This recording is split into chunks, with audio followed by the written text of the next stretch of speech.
How's everybody doing this afternoon? Everybody doing good? Hello. Hello.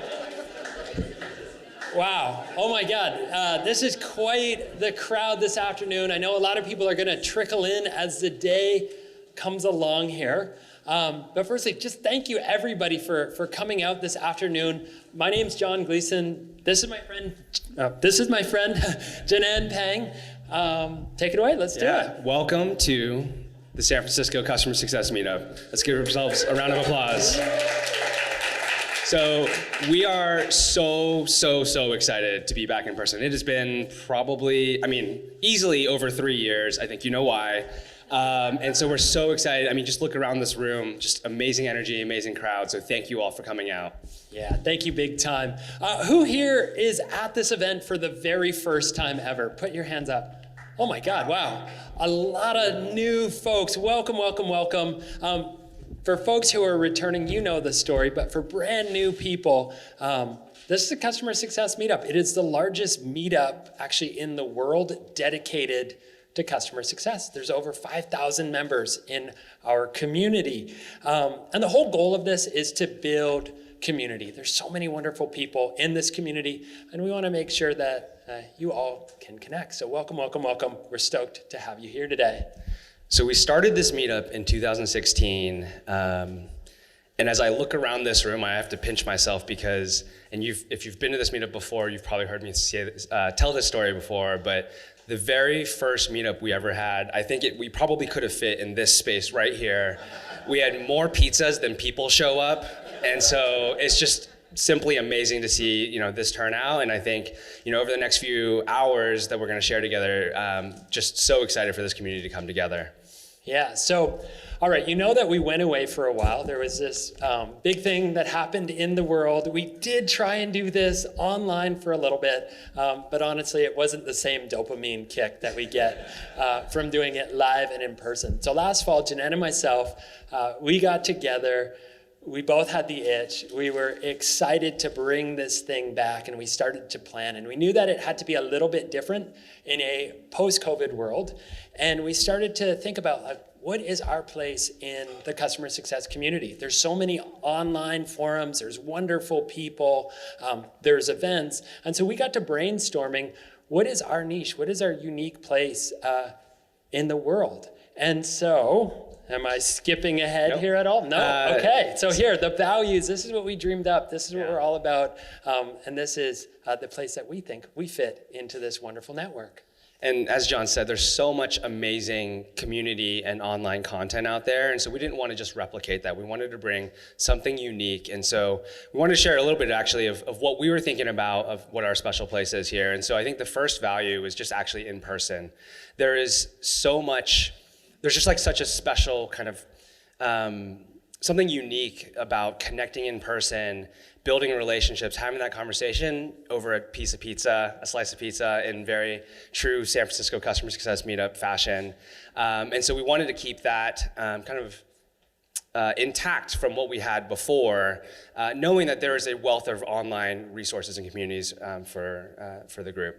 Cool. All right, and the second thing is community driven. A lot of people have helped put on this event today, helped us along the way. And actually, as I look out in the audience, I'm looking at different people who have actually connected people, helped them found jobs, pushed them along in their career, provided advice when they needed it, helped them shape their CS practice.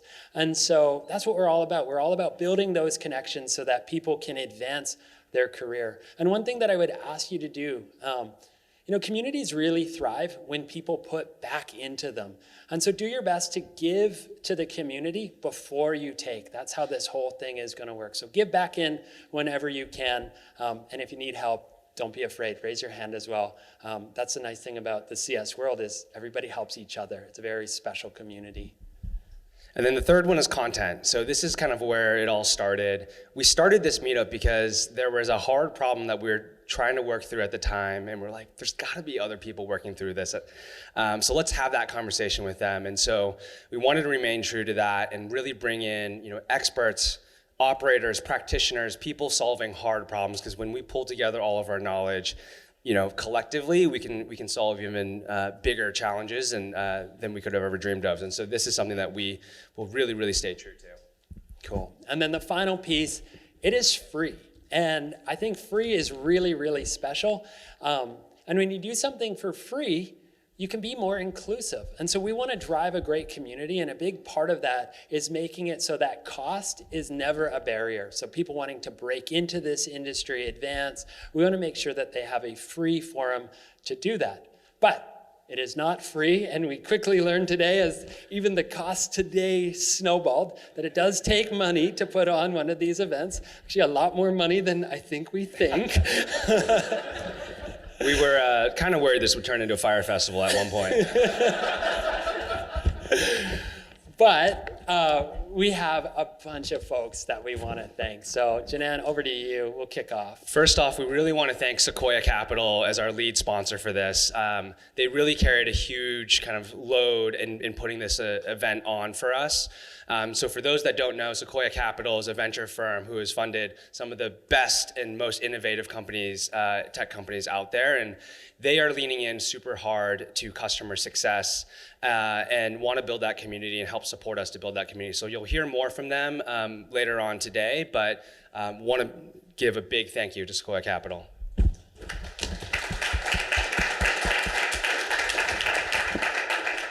All right, number 2 is our community vendors, all right? And so you'll notice when you look up at this slide right here, you'll notice some of the best vendors in the customer success space. In the past, we never wanted to pledge our allegiance to one vendor. In this iteration, we're taking actually a new approach. All of us are super grateful for the path that customer success vendors have carved for us. We wouldn't be called customer success managers, CSMs, were it not for all of the community building, all of just like the category creation that a lot of the major CS players have done. And I'm super grateful for that. There's folks at each of these companies who have advanced my career, and I want to make sure that these vendors get the recognition that they deserve, because it's a big part of what we are as a community. So take a look. We'll get to those sponsors in a minute. Each of them have speaking spots, big and small.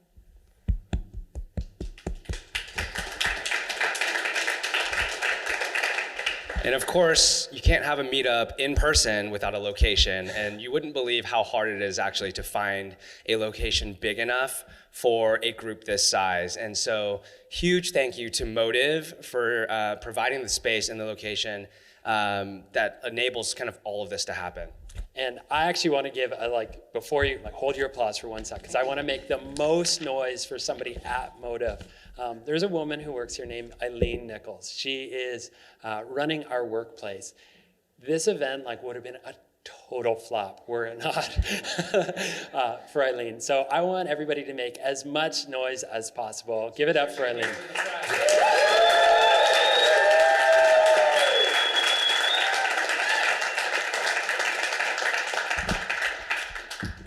All right, last thank you. We wanted to give a great and huge thank you to Grace Lee and Justin Leeson. They have been supporting us all the way through the planning of this. They're the reason that this, something like this comes together. They don't, John and I, we probably did 5% of this work. 95% of the work went to Grace and Justin. So thank you for all the work that you put into this.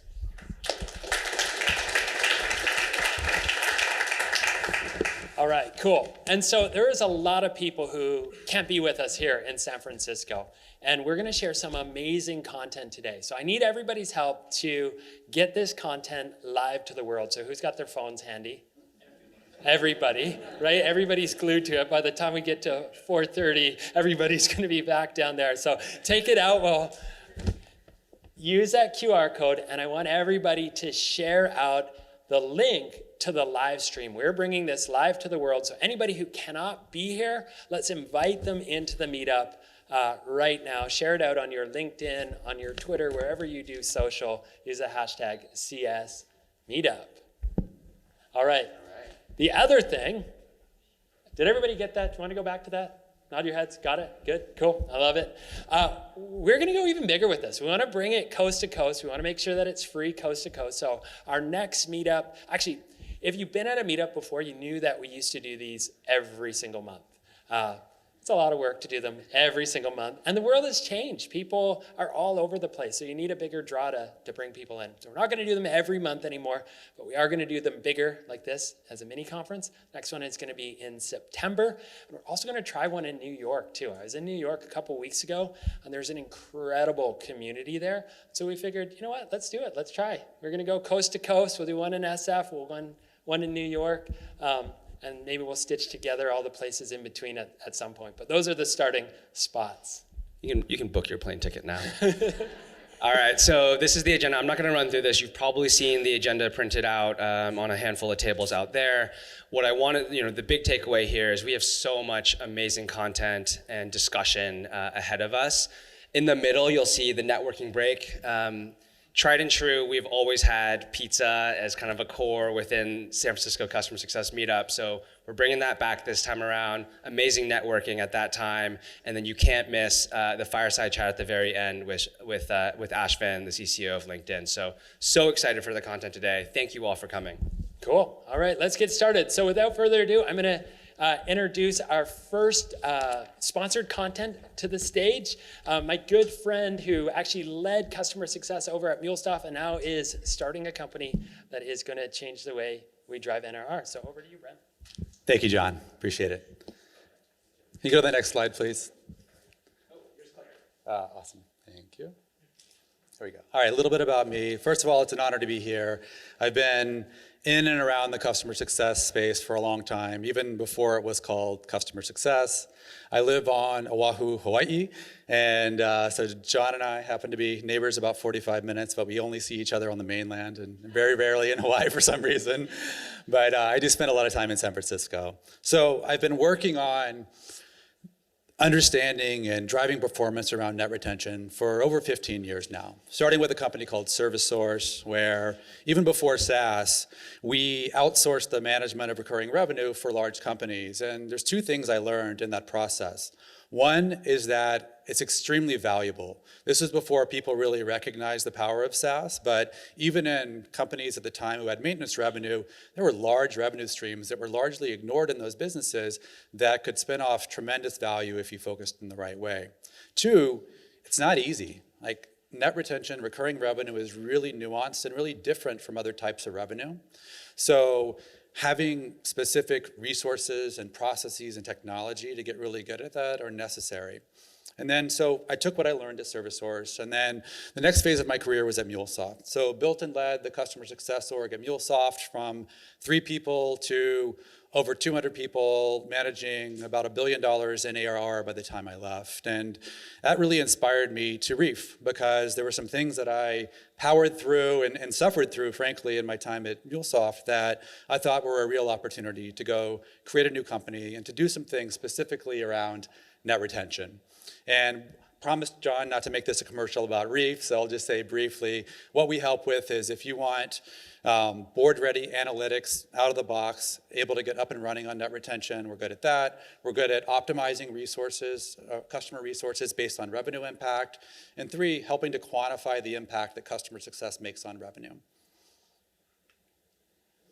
And what I'm here to talk about today is really the state of customer success, because being in customer success for a long time, I've seen different cycles, and frankly, it's a little bit of a scary and uncertain time in customer success right now. Like if you look across the market, the tech sector, massive layoffs, and if you dig into it, customer success has been disproportionately impacted, right? Everything from the extreme, which is people adopting the snowflake model and wiping out customer success altogether, to kind of the middle ground, which is big players like Salesforce sending a clear signal that they're no longer going to go broad-based and invest in most of their customers with customer success. They're going to be very selective, or they're going to charge for it. All right? And then slews of other companies who have had to make cuts and really do more with less within customer success. Right? And if you take all of this in aggregate, I think there's a clear signal coming out of the market that the model that got us here with customer success is not necessarily the model that's going to carry us forward, because there's going to be a demand for a lot more accountability and direct understanding of the impact that customer success is having on important company metrics. And so I'll talk in a minute about how we evolve and the adaptations that I see taking place to really carry customer success forward. But before I do that, I want to rewind and just talk a little bit about how I think we got here. All right, if you go way back to the 1990s, before SaaS, like license revenue was all about selling customers up front, and honestly, not really having to care that much about what happened post-sale, right? It was all about upfront revenue, and there wasn't a lot of accountability after that. Then SaaS became the predominant business model, right? Then it became not about upfront value, but about lifetime value. So how do you retain customers and grow customers over many years to capture that value? And with SaaS came customer success, right? Because if you think about it, the subscription model was new, and there weren't resources or processes in place to handle that. So customer success was born and formalized because it requires people in the right process in order to manage customers post-sale in a way that allows you to drive that revenue predictably. And with customer success came the customer lifecycle model, right? And everybody recognizes this, customer lifecycle, customer journey. Everybody's seen some version of this and probably work with it, right? And it made a lot of sense at the time, right? It went from a very unstructured environment where this customer model was new to now let's put some structure and make sure that we run customers through a repeatable process to make sure things don't fall through the cracks, all right? And it's been effective, it's served its purpose, but there are some limitations of this model. All right, it's typically pretty resource heavy because it's very inclusive in terms of allocating resource and running many customers through this same process, which makes it very difficult to scale in a cost-effective way. And additionally, it's pretty disconnected from revenue, right? This was really born out of, adapting what was there before, which is a sales cycle or a sales process, right? It maps pretty close to sales methodology. But what it doesn't have, every sales opportunity has a win or a loss at the end of it that allows you to quantify the impact of that sales process and start to calculate the yield of, if I add a salesperson, what can I expect in terms of revenue yield by adding that salesperson, right? The way that customer success has been designed, that's very difficult to do with the current life cycle. So it's my belief that in the next phase of customer success, we have to adapt and evolve and really start to prove the value of what we do much more explicitly. And so what's next? So this cute creature here is called a fennec fox. And can anybody recognize the prominent feature of the fennec fox? All right, so it has some pretty impressive ears. And it's pretty cool because the ears, yes, they are highly sensitive to sound and they can use it to track prey. But the fennec fox is native to northern Africa. The ears also contain a lot of blood vessels that radiate heat out of the body and allow it to thrive in a very extreme and unpleasant environment, right? So it survives in the desert because it's developed this adaptation to be able to not only hear out of its ears, but to expel heat and to handle a climate that it couldn't have naturally, right? I think this is a great analogy for customer success because we've all invested in really valuable skills, but we also have to adapt and add new skills and capabilities in order to thrive in this new macroeconomic climate. And the way I break this down is really, how do we impact direct revenue through renewals, upsell, and cross-sell? How do we impact indirect revenue through things like product engagement, NPS, consumption, et cetera? And then how do we correlate the actions that we take to revenue? And I can give you a couple of examples of how we address this at MuleSoft. So one on the direct revenue, one on the indirect revenue. So for direct revenue, one of the things that we understood early on was there was nobody else in the organization that really understood and really took control of net retention in the company, right? And we knew the board cared about it, and we knew it was important as a SaaS business, but we decided that that needed to be our thing, because I believe from the very beginning that as MuleSoft succeeded, I wanted to be able to draw a very direct line between the contributions of customer success and the success of the organization overall. So what we did is we became experts in net retention. So not just measuring ourselves on net retention, but understanding the metrics and understanding the things in our company that impacted net retention and projecting that outward at the team level, at the leadership level, at the board level, really becoming the owners of net retention within the company. And we made sure that not only we got quotas related to net retention, but that our salespeople also got quotas related to net retention. So this was a way that we could directly attach to revenue. It didn't mean we had to be salespeople. We weren't the ones actually delivering the quotes, but we took some accountability for the revenue aspect of what we did. And on the indirect side, the other thing that we really took charge of was our NPS program. And it wasn't just about delivering surveys and interpreting the results, but it was about taking accountability for making sure that all of our customers got surveyed at least twice a year, that we got at least a 60% response rate, so we got really good signals in terms of what was happening with customers, and that we created a closed loop process to make sure that as we got responses, there was follow through and connectivity between the correlation of NPS and the revenue. So, the retention rate and the growth rate, et cetera. So just getting really good at those two things allowed us to deliver unique value to the organization that didn't exist otherwise. And it was really clear the importance of those metrics and the contribution that it made to the business overall. So I believe that this kind of drives what I believe will be kind of the next essential skills for what I call next generation CS. All right? One is just the things that you can do to get ready are become fluent in customer data. I know a lot of you are already, but there's a lot of data floating around most orgs, and most orgs don't do a great job of harnessing that and really picking out the things that really matter versus the noise. So investing in that is key. Prioritizing effectively. The reality today is you just can't get to every customer, and you have to be able to make good decisions, ideally based on data, about where you spend your time and what you do. Teach your organization, right? There's a lot that customer success has access to and has visibility into that doesn't exist in the organization. So you're the ones that know your customers, you're the ones that know your products and the way that they engage your products, right? But the key is not holding it in your head, but how do you actually document that and make it actionable for other parts of the organization?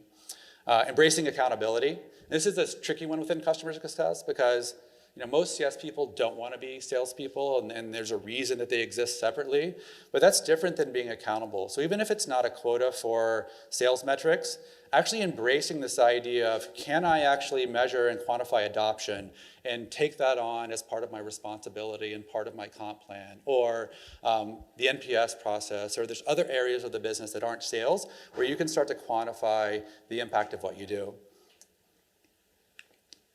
And then that's a pretty big list, and it can be daunting. So how do you get started, and where do you go from here? So first of all, what you can do is just take stock of where you are today. So how much of what you do can be directly or indirectly tied to revenue, right? And just trying to understand that as a starting point. Then what can you teach your company about your customers and your product? And if you know that, then how do you actually get the word out, and how do you make it actionable for your organization? And then also just assessing, being honest with yourself. Are you really fluent in the metrics that drive the business? Do you understand how your net retention is calculated? And do you understand the nuance of renewal rates and the different aspects of retention, and what's renewing on time versus what's renewing late versus what's unresolved, et cetera? So there's a lot of depth that you can get into to really understand that. And then it's just a matter of picking something and go, starting to invest in your data skills, or identifying what is your superpower within your organization, and how do you double down on that and advertise that and make that visible to the organization overall.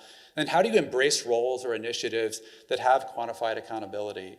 And if it doesn't exist in your org, pushing your leadership to say, how do I better measure what I do and become accountable, and really pushing your org to develop the tools to be able to allow you to measure the impact of what you do. All right, and that's it. And so if you have ideas and you want to contribute, or you just want to chat, reach out to me on LinkedIn or over email. If you want to learn more about Reef, feel free to get in touch as well. But it's been an honor to be here today. I'm excited to meet many of you and look forward to the sessions.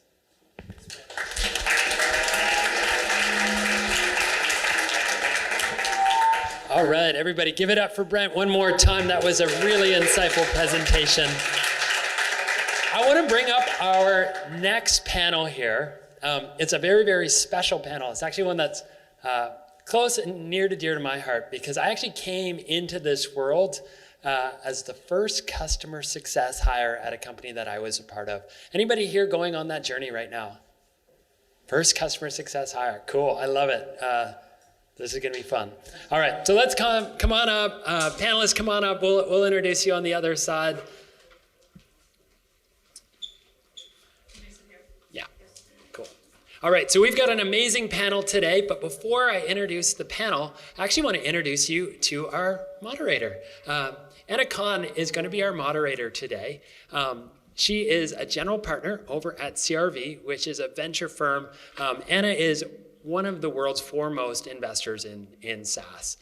She knows this space cold. She's led investments in companies like Intercom, Northspry, Zip, Workstream, and we actually have here today as well.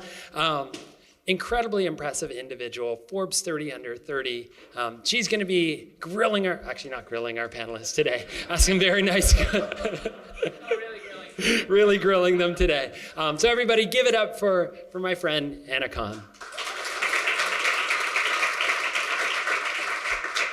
All right, and we will start on our left here. I'd like to introduce you to Veronica Dashevich. She's currently the VP of Customer Success over at Panther, but prior to becoming the VP of Customer Success at Panther, she actually led at Heap from like the first account manager all the way through, built out most of their functions over there. And she's actually been a longtime member of our community as well. We've hosted events with Veronica back when she was at Heap and had her on panels before. So very, very excited to introduce Veronica. Next, we've got Spencer. Spencer works in a company that I'm very close with, Matic, and he is incredibly tactical. So he leads onboarding. And for folks who don't know, Matic is a pretty involved implementation. And so Spencer is the guy behind that. Prior to joining Matic, he was at LinkedIn. And prior to that, he was in consulting. So just an incredible journey, but now is really the first hire for customer success over at Matic. And then last but not least, we have Aaron, also a longtime member of our community. We've known each other since you basically took the job over at Workstream. Workstream is an incredibly fast-growing company. They're like the clip is unbelievable at which you guys are growing at. But we got to know each other actually through kind of a mentor relationship when you were thrust into this position of being the first hire. But he's still there. He's still going strong. And Anna's on his board and knows that he's doing great work. So I'm going to pass it over to the panel. Who doesn't have a mic? There we go. Let's get started. Awesome.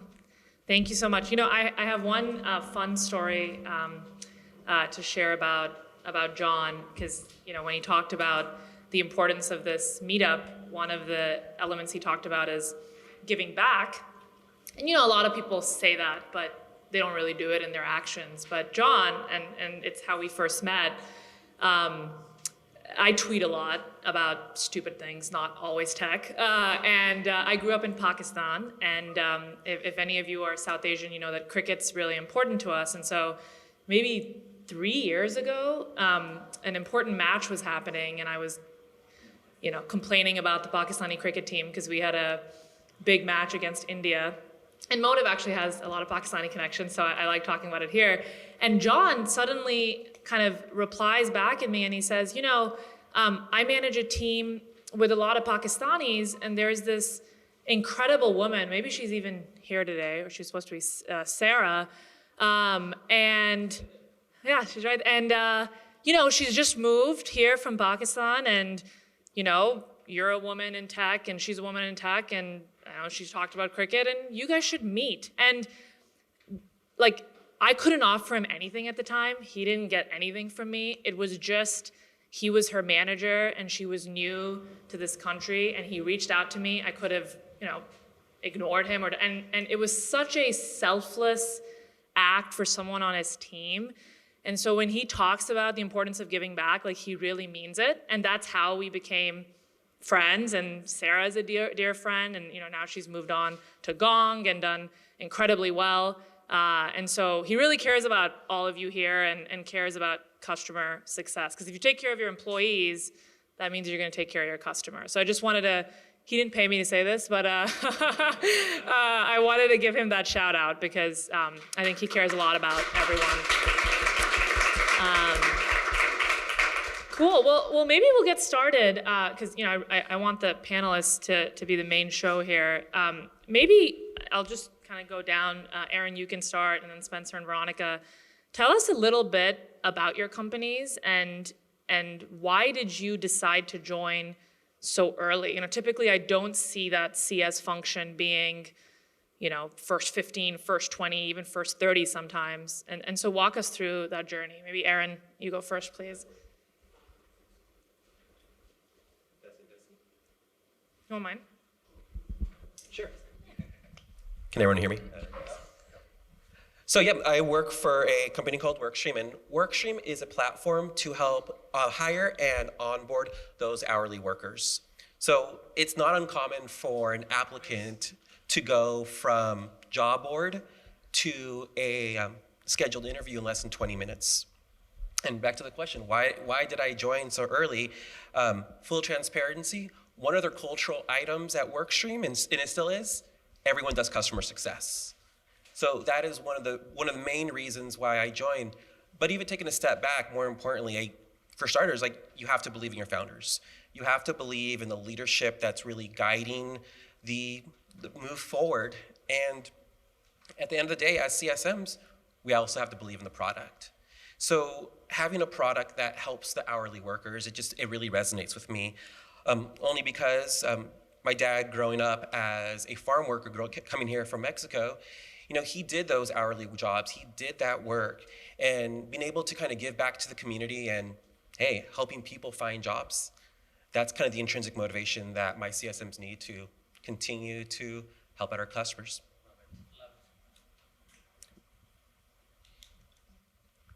All right. Here, we'll take this. Hi, I'm Spencer Davison at Matic. I head up the technical account management team. My founder is here, so that's one of the reasons I joined Matic. But I'm a data nerd from way back, and what Matic does is we automate data-driven presentations at scale. And seeing the power of a tool like that from its very early stages was meaningful to me because we've all been in that room putting together presentations. Starting as a consultant, I felt like I lived in PowerPoint most of my life.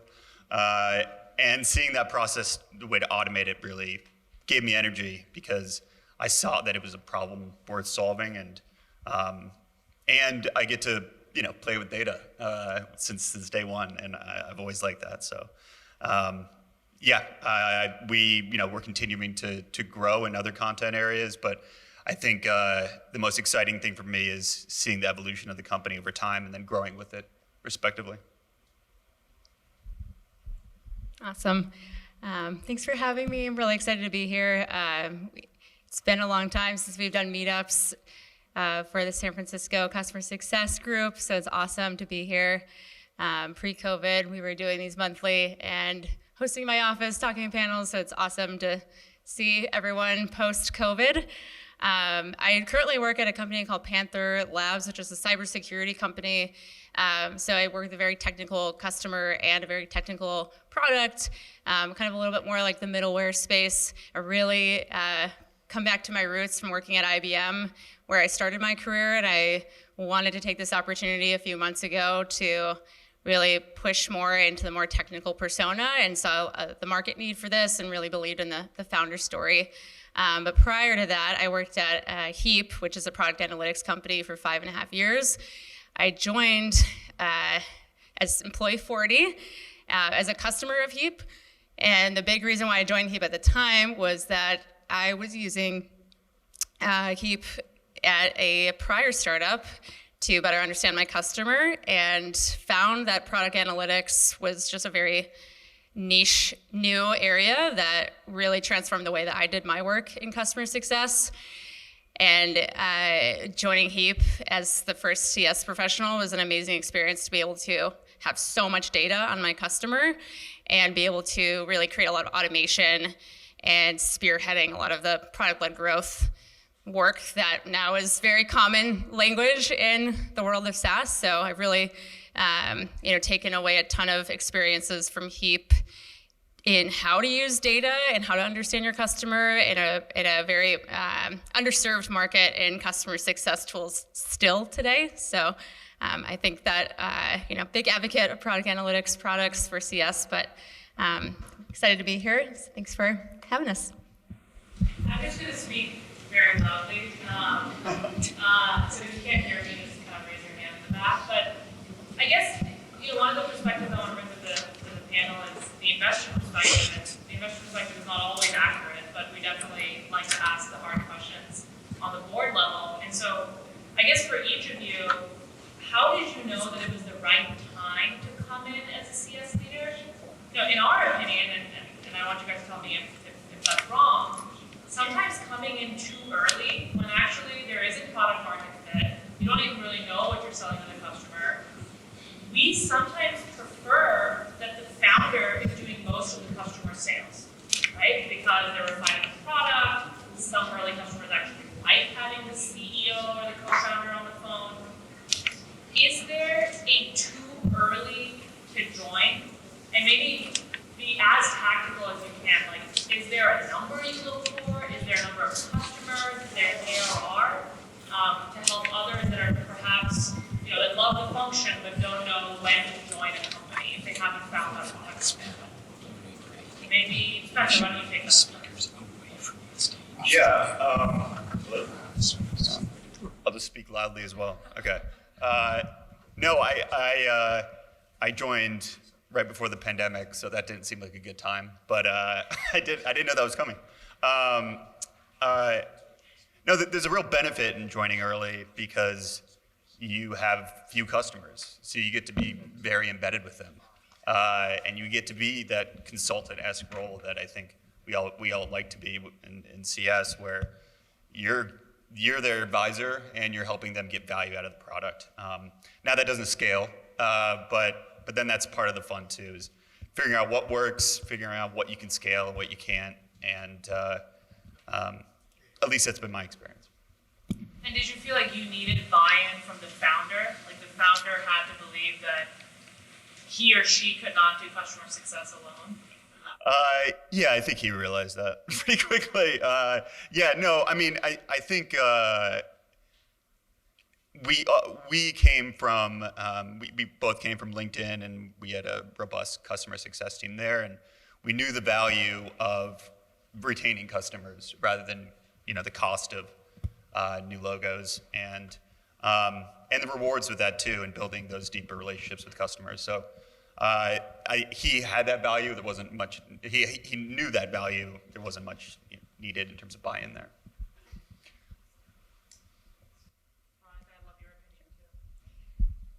Yeah, I think doing a financial health assessment is like step one.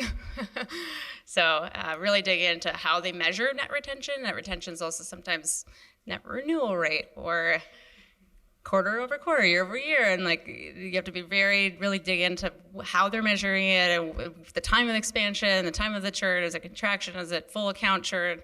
So really getting into the nitty gritty before making a decision to move forward. I think the consistency of common customers that they're bringing in. We just lost the mic. All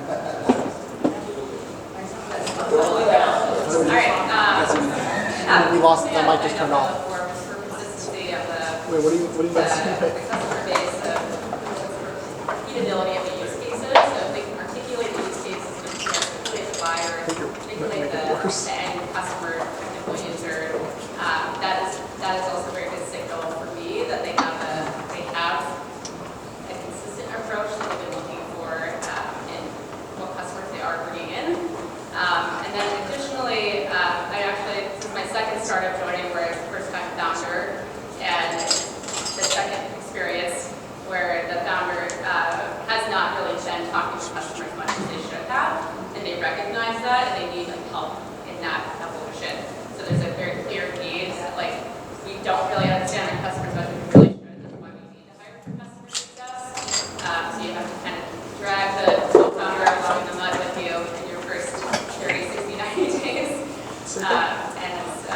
clear signal for me that also there's an impact that I can immediately bring into the conversation. And is that something like you knew while you were interviewing, and you knew you would have to clear path to that, or did you realize that after? I see situations where it's like you bring in this amazing customer success leader, but the CEO can't really let go. So is this like for others in the room? Should they be asking these questions in interviews? Why are we only having one mic? Smart to ask that. What suggestions would you have? I definitely would ask more of those questions. In retrospect, I think going to another company now, I should have been a little bit more intrinsic about, their involvement in even net new sales, but existing customers and really understanding the customer. And usually first-time founders too are the technical founder. And so they were the practitioner themselves and might have an idea of the product that they think is what will stick, but the customer at the end of the day is gonna drive the roadmap. So yes, I definitely would encourage asking a lot more questions. And what about you? I mean, we both know Desmond really well, and he loves his customers. That's how he got started. It's like he talked to all these restaurant owners, knew they had a pain point. So when you came on, what was that transition like between the two of you?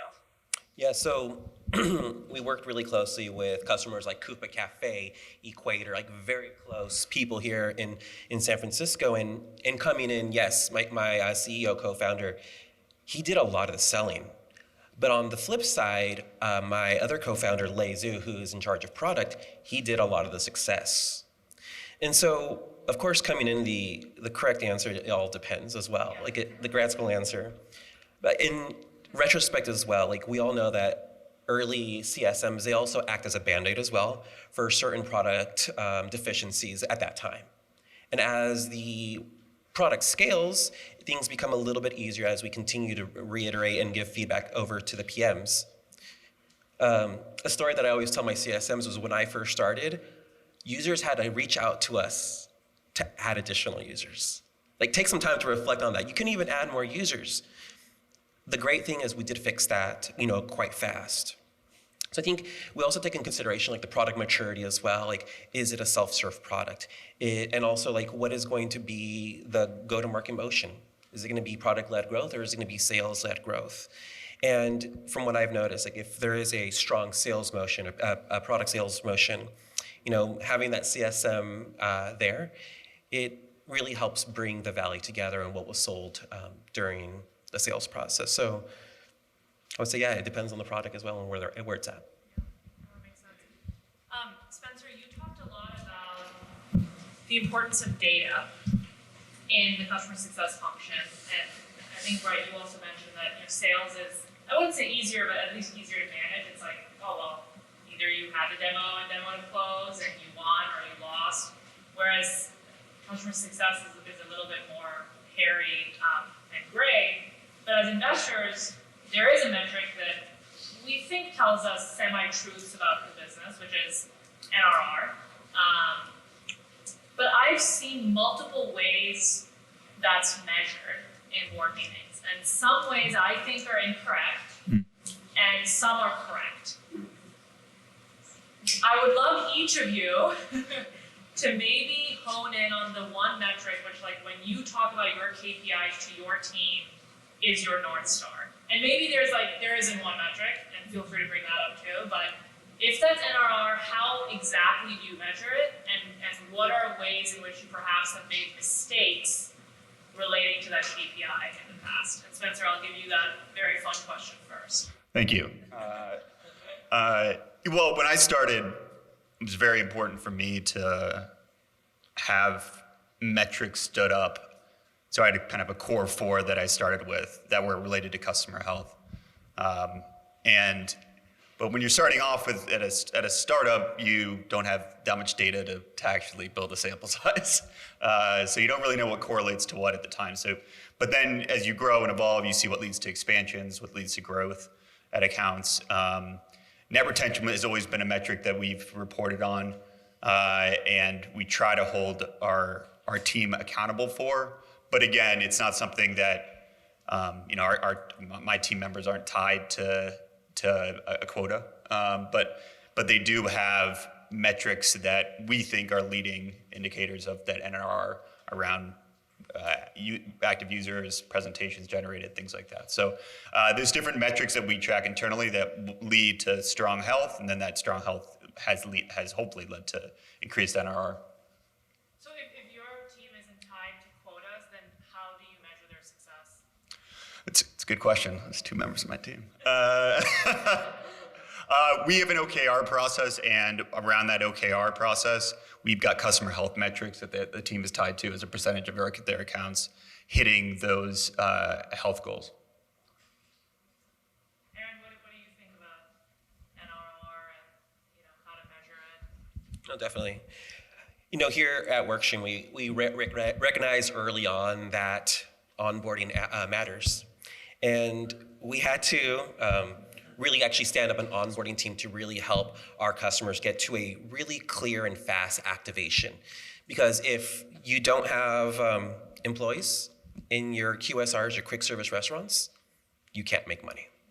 So with that in mind, having a pretty quick activation time, within the first few days, it really is starting to show some of the input metrics of what we need to do to get to that point. And that's one of the reasons why we set up the onboarding team as well. From my world, from a CSM world, most recently we actually started to notice a lot more that EBRs do matter. Like these executive business reviews matter. And during these executive business reviews, we're starting to realize within hiring individual hourly workers, it really is about the time to hire.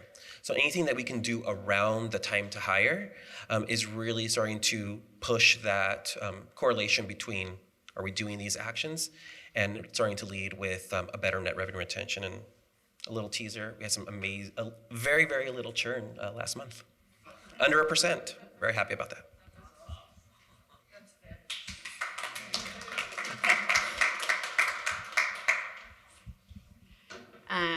So from my perspective,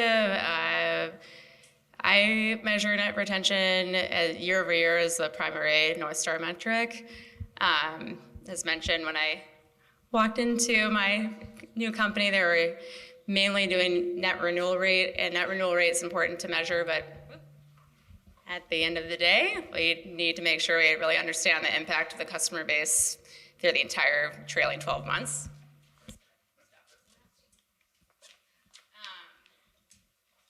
All right, let's see if this works. Cool. And then in the early days, you definitely don't have enough data for leading indicators to be consistent. The experience I had at Heap was awesome because we had user level data from the beginning, and so you could really, really deeply understand how the customer is engaging with the product and then start to do correlation. So if most of the customer experience is web, client facing, then you can at least get a lot of those metrics pretty early on, even if you don't have that many customers. But any team that I support and oversee, I do use an OKR methodology as well and have them just focus on 1 to 2 OKRs and see if we can move the needle on a very small, incremental improvement that's positive behavior to help us eventually scale that program out. So we're kind of doing mini experiments with the different groups that I've overseen.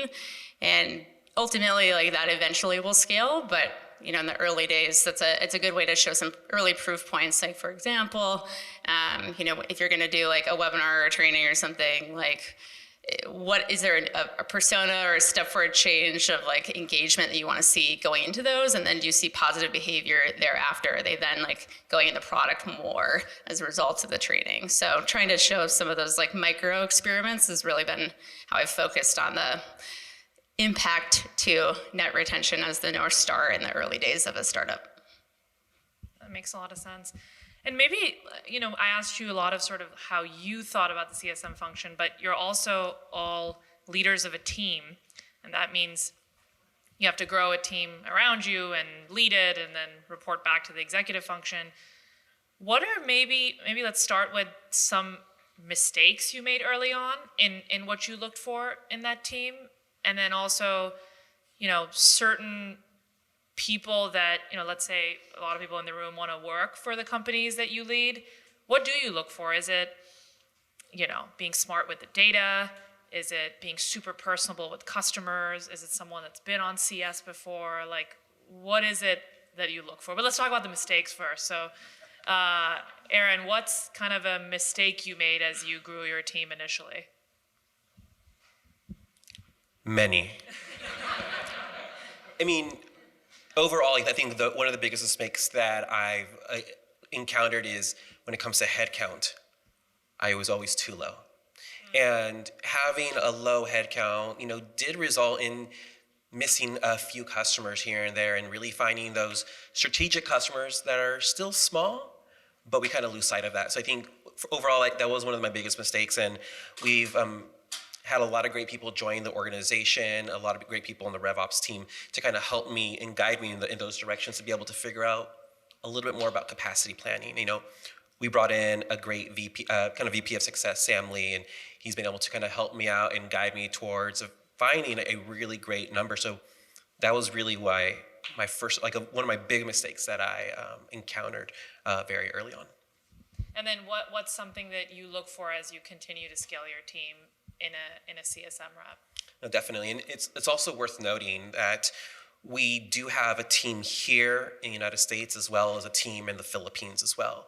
So regardless of a team in the Philippines or regardless of a team in the United States, I think the one thing that I always look for is really that empathy for that customer to really understand what are their business needs. And, out of a show of hands here in this crowd, how many of you know how to hire for a Burger King or the McDonald's of the world? How do we expect our CSMs to know that as well? So really having that empathy to really dig in really deep and really understanding that core problem, what our customers are facing, is really a step in the right direction. And of course, once you get that empathy in place, let's put it into action and then back it up with, of course, some of the newer data of time to hire that we're currently using to really drive adoption and drive going from good to great.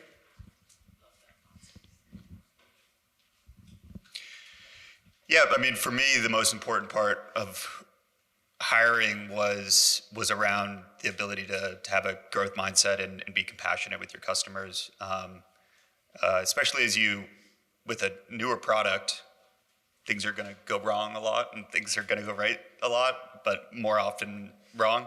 And you need to know that the people you hire are going to be kind of weather the storm, be okay. They can learn the tactical skills, all the things that they need to know skill-wise or technically, but it's much harder to change a person that doesn't have that compassion going into the role.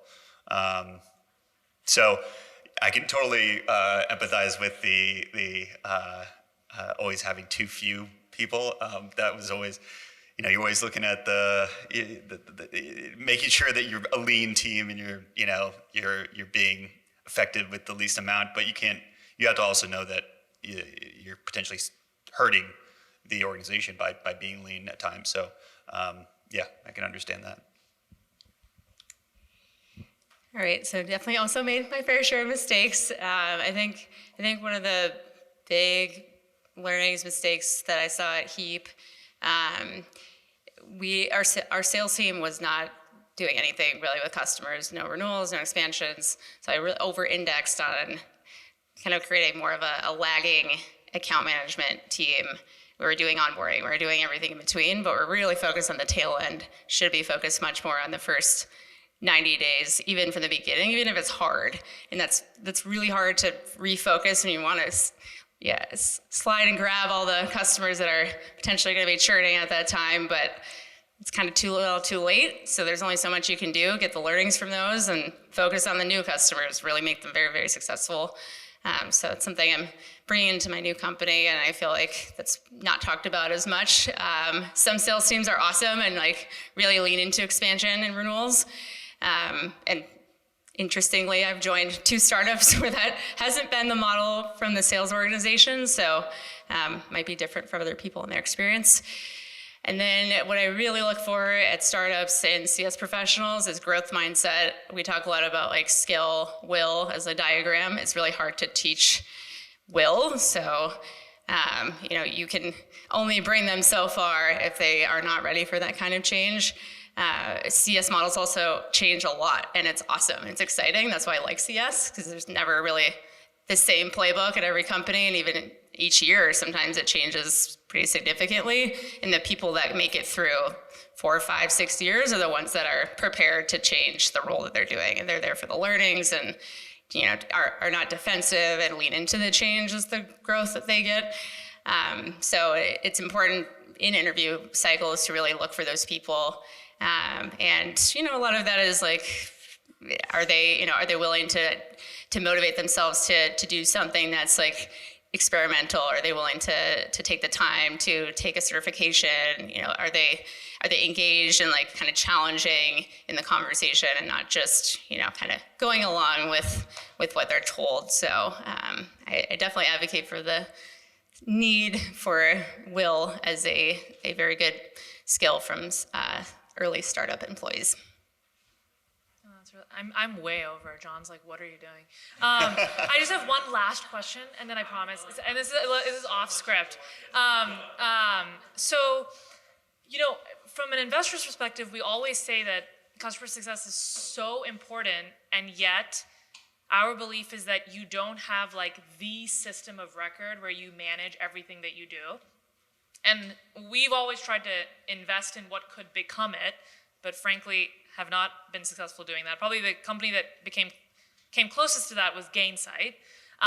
Because salespeople have Salesforce, and the engineers have their own stuff, the finance people have their FP&A tool, but you guys are sort of in and around every tool. And so I guess this is more of a rapid fire question because I'm way over, but each of you, maybe tell me, is there a tool where you spend all your time? Did something ever become a system of record for you? And then second question, what is the thing that you wish someone would build for your profession? I can get started. We purchased Catalyst about 6 months ago and started using that. And the big reason for that, we're pretty small to even need the tool right now, but it was very important for me knowing as we grew, having the right processes in place. And it's similar to a lot of the things that Gainsight does, but we really wanted to consolidate our data sources, have CSM spend less of their time in multiple different tools, and instead, have a source of truth for customer data across our organization, and that's sort of what it became for us. What was the last? So Catalyst is the thing you wish you had. Like, it is offering that. It is offering that, yeah. What do I wish we had? Well, we sell to customer success, actually. So Matic has been pretty great for us, too, using it. I had to plug it once, and I did it.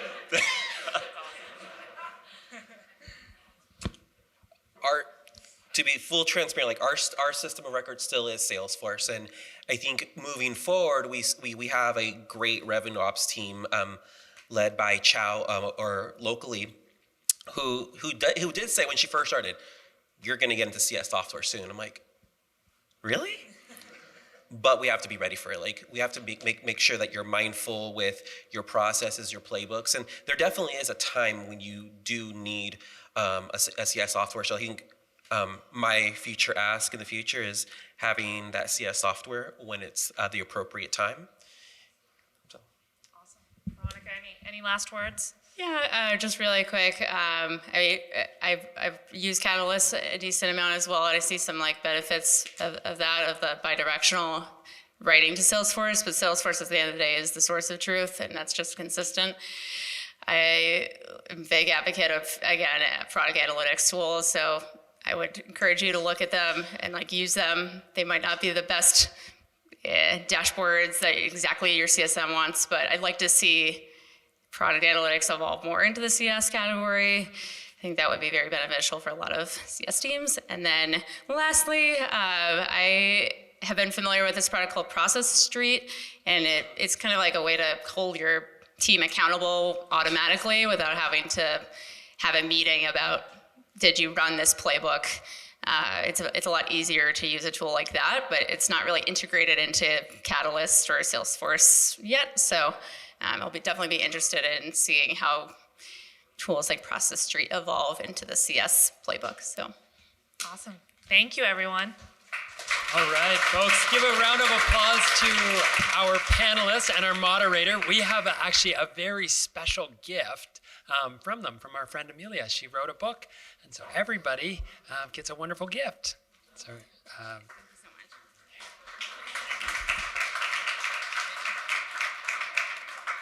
and then Spencer, there's one for Anna. There we go. That was awesome. That was fantastic. Thank you, guys. Yeah, I'll take that. All right. Man, that was, I was focused on a lot of things, but every chance I got, I was listening in ear, and there was so many good nuggets. I hope somebody's taking notes, and we'll share these out afterwards. By the way, great way to build connections. Take good notes, share them with the community. I want to introduce our next piece of content. We have Churn Zero here today. I'm going to bring the representative from Churn Zero up on stage. We've got a wonderful presentation ready for you as well. So here we go. All right, everybody, welcome Denise up to stage.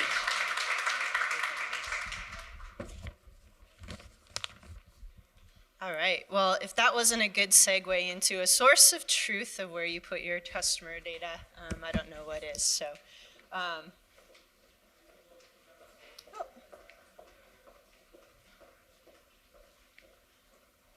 right. So thank you for having me today. Pleasure to be here. My name is Denise Sauser. I'm fortunate enough to be the Director of Customer Success at Churn Zero. I've been at Churn Zero for roughly about 6 months, and I have to say that it's almost like I woke up in a dream. I am at a place where I get to work with CS professionals, talking about a customer success platform, and selling to CS professionals and CSMs as my employees. So it's just a fantastic space to be. You know, it's interesting because when I didn't spend the majority of my career in CS, the majority of my career has actually been in sales. I made a small pivot about 6 years ago into customer success. And I found my passion there. So my passion was really about helping customers and being successful with the products that I was actually selling to them. And when I started digging really deep into understanding the pains and the challenges of customers, I was really able to understand what I could do to help customers be successful with saving time, saving resources, and being really good at their craft. And so I started digging deep into the CS community, and I started doing it from kind of a distance. I'd read a lot of books, got into a lot of blogs, started, giving the thumbs up on a bunch of LinkedIn posts, and started following a lot of leaders there. And so that's where I actually ran into Churn Zero. So Churn Zero, we are a customer management platform, but we're not just a platform, we are a partner for customer success. We're also an advocate for the CS community. So as you can see here are a couple of the events that we do, but we like to be at the forefront of CS. Our largest event that we put on every year is called the Big Rig. It's hosted once a year, and we bring in hundreds of CS leaders from around the globe, where we talk and network, and we share ideas and help improve customer experiences. We also break those out into local rigs, which are done in about 50 cities across the country, some of the largest cities out there. And we bring in about 50 to 100 different CS leaders. We network, we talk about very tactical things that leaders can put into place in the next day when they go back to their office. And we have a little bit of fun and happy hour together as well. CSM Appreciation Week is coming. We love to highlight and bring awesome CSMs to the forefront. Some of the content that we do as well, and some of the stuff that attracted me to Churn Zero. We have monthly thought leadership webinars. We usually have about 800 registrants. We have an award-winning industry blog that has about 18,000 different subscribers. And we also have an annual leadership study, which is really good because we understand about the themes and the different things that are happening in CS. Again, we want to be more than just a platform. So One of the biggest things about of Churn Zero is our product is just getting started. Or at least that's how I feel. If you tell our starters, our co-founders, we've been doing this for a while. But one of the most recent features that we just actually released is CSAI. So CSAI is a fantastic tool. It's a great tool that if you guys aren't using it right now, should start using it. It is something that will excel your CSM programs and save you a ton of time. So I plug this into CSAI. It's one of the biggest use cases is understanding what companies do. When I plugged in who is Churn Zero, within seconds, I can get a quick summary of we're a platform that's helped businesses reduce churn, increase customer engagement, and improve customer retention. What is CSAI? So CSAI is the first generative artificial intelligence that's built into a customer success platform. Yep. And I will be honest, this is my first public speaking event, so thank you for being very patient with me. All right. You guys make me feel a lot better, so thank you. So we just released CSAI. It's a fantastic tool. So it's one of the toughest things about being a CSM, and I know it's what I actually started doing, was being a first enterprise CSM at a company and did the same thing a lot of you guys have done. So creating content and having an effective strategy is a big part of CS. It's how can we stand out from the crowd. And let's be honest, it can take a lot of time and it can take a lot of resources in order to do that. So all of that is actually about to change. So customer success and CSAI will recharge your customer success. So you can use AI to create,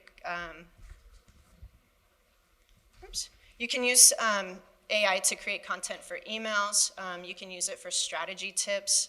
You can use it for call scripts of customer escalations, if you've ever had any of those. You can create a video script for new feature releases. And the best thing about it is it's really, really easy to use. So there's kind of 4 steps to it. The first step is you come with an idea, you hit generate, and CSAI will generate a draft. That first draft isn't always perfect. So step 2 is you come and you review and you refine it. You don't always know how to refine it, but don't worry, we'll provide some tips in helping you guys do that. And then step 3, that draft is done. You copy it, you can paste it into your playbooks and emails. You can use it in some of your open tasks, or you can place it wherever you need. In step 4, you basically sit back and you just smile about how much time you just saved. So CSAI, a couple use cases to get you started. You can write emails. Here's an example of, hey, can you write a welcome email to a customer? You can take this, you can reiterate on it, and you can actually templatize this right into your playbooks, right? So you can use this for all of your emails and welcome emails that are being sent. You can write a job description. I did this about a couple months ago, where I had them write a job description for a mid-market CSM who handles the commercial terms of the relationship. Ooh. And then you can reiterate it to how you like. But something that would take me hours to do previously actually took me less than 30 minutes and was able to get that posted up onto LinkedIn right away. Research. This is one of my favorite things. So as a director, where I'm a couple steps away from the customer, anytime I get pulled into a customer call, I want to understand what that customer does. I want to be able to speak their language, understand who they're selling to, understand the products that you're selling to. You can easily push this in this example, I just said, tell me about Fenty Beauty. What is their business model, their public relationships? What is their marketing strategy? And it shoots this back within seconds. I can also say, can you summarize this for me? And it can break it down into a couple sentences really quickly. Better communication. So you can take your original content and say, can you rewrite this for clarity? I've done this and actually I said, can you rewrite this for clarity and have a little bit of fun with it? And it adds a little bit of fun flair into there too. I've done this before we just did some new, we have some awesome feature product releases that are gonna be coming out. And I wanted to give a shout out to our product team. And so I pushed this into CSAI. Here is my content. Can you actually make this a lot more professional and something that I can bring to the forefront of the entire company? And it gave me, something very clear and precise. Ideation. So this is where everything, it's limitless on what you can do with CSAI. In this example, I asked it to suggest strategies for companies to do more press releases. It gave me an entire 7-step process. I've done it to say, can you help with best practice guidance? Can you create a QBR framework for me? Can you create blog posts? Can you help create help center content? And it can give all of that to you within seconds. The best part of customer success AI is it's free. You can download this QR code and start using it right away, or you can go directly to our website and start using it from there as well. So that's all that I have for you. Thank you for dealing with my nerves, and I appreciate you all. All right, folks, give it up. That was really good, and that was very well done first time on stage. All right, we've got one more sponsor presentation. I don't know who's pressing the button. We've got one more sponsor, but who here does a lot of one-on-ones? Who here is in a lot of one-on-ones? Really? I would expect like way more one-on-ones than that, actually. I lived in one-on-ones. When I was leading customer success here at Motive, the bulk of my day was spent in one-on-ones. And so our next sponsor is a company called Fellow. Fellow couldn't be here today, but I'm certainly a power user of Fellow, so I can tell you some of the things that I've learned from Fellow about how to run better one-on-one meetings. All right, so let's see if this works. There we go. All right, so first things first, Fellow has this great book on the art of running one-on-ones. You're gonna wanna make sure that you download it. You can click the QR code there. But let's talk about what goes into a good one-on-one. And I'll pause for a moment as people, I think I make a way better door than a window. Cool, everyone got it? Nice. All right, so the first thing, to make your one-on-ones go really well, you want to make sure that this becomes a space for your CSM. If you're the CSM, or if you're the boss, or if you're the CSM, this should be a safe space overall, right? And the ideal way is to create this as like an area where growth can happen. And so if you're the manager, really lean into learnings. Make sure that you're leaning into learnings, encouraging your CSMs to come with ideas for their professional development, and that you're always going back to those as well. You're always, giving good feedback on them. The other thing is orient towards outcomes, right? We're in customer success. It's all about outcomes.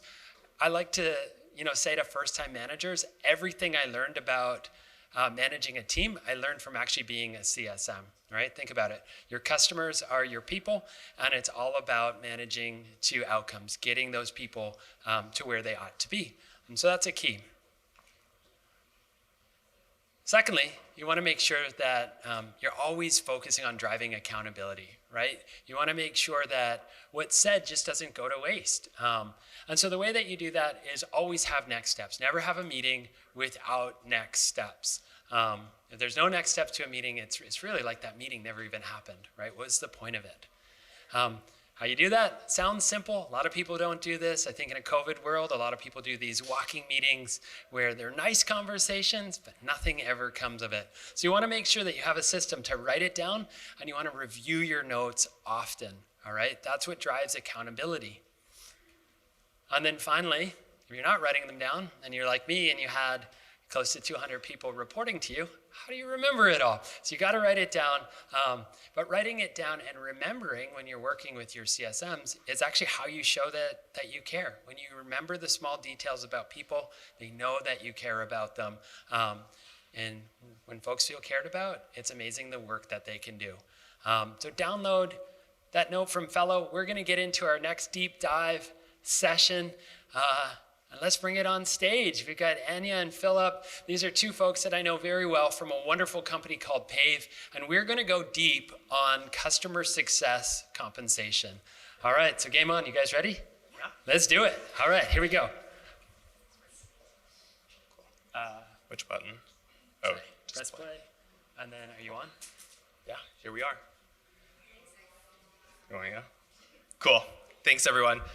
Well, thanks for having us. We're from a company called Pave. We're going to be talking a lot about compensation, which is usually like most people's favorite topic, right? Part of your job is how you get paid. And so we're going to talk to you about compensation specifically in customer success. I'm Philip Farr. I'm the head of customer success and support at Pave, which is a compensation technology company. I help build out most of post-sales, including the implementation function, and I'll pass it over to Anya.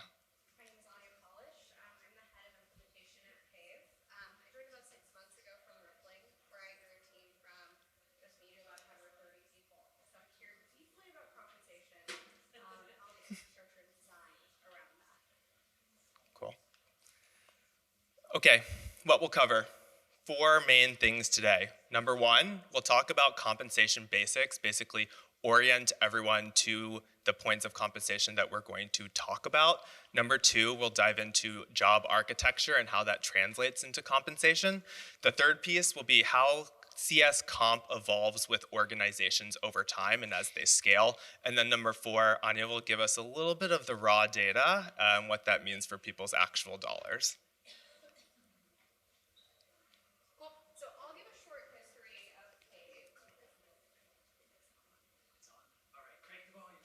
Here, you wanna? I can also just talk very loud. You wanna share?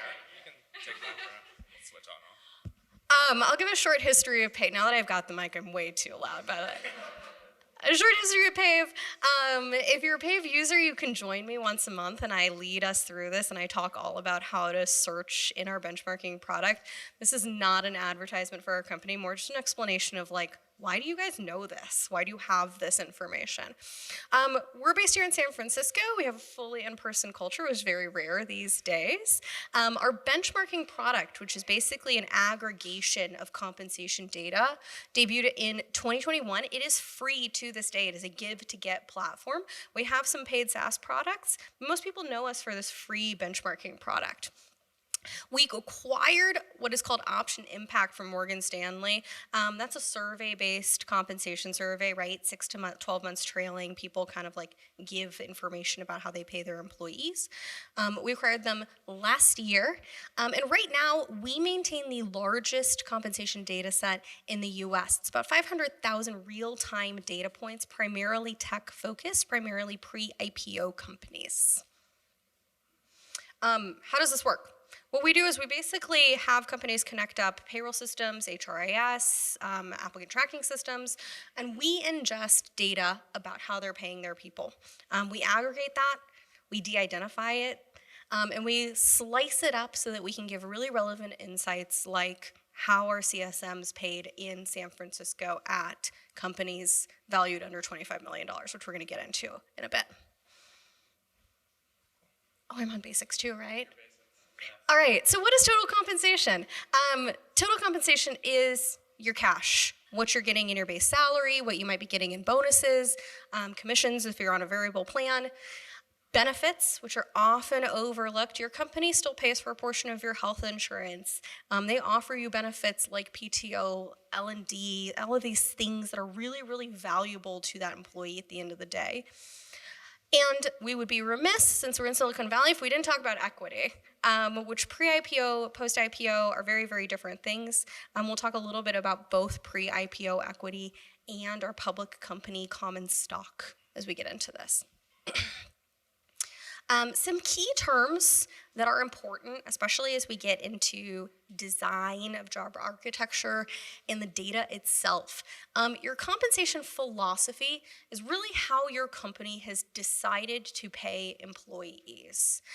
So built into this are things like, how do we pay employees in different geographic regions, right? Are we going to pay everybody at our San Francisco highest of the high values? Are we going to go fully remote and discount for different locations? How do I pay somebody in Des Moines, Iowa versus New York City. Pay percentiles, which is really when you look at data, where are you trying to pay your employees? Are you trying to pay them on par at the midpoint with your peers? Are you trying to win offers a la Netflix by paying at the 100th percentile, the top of the top compensation? When we talk about pay percentiles, that's really how you choose to pay employees compared to other peers.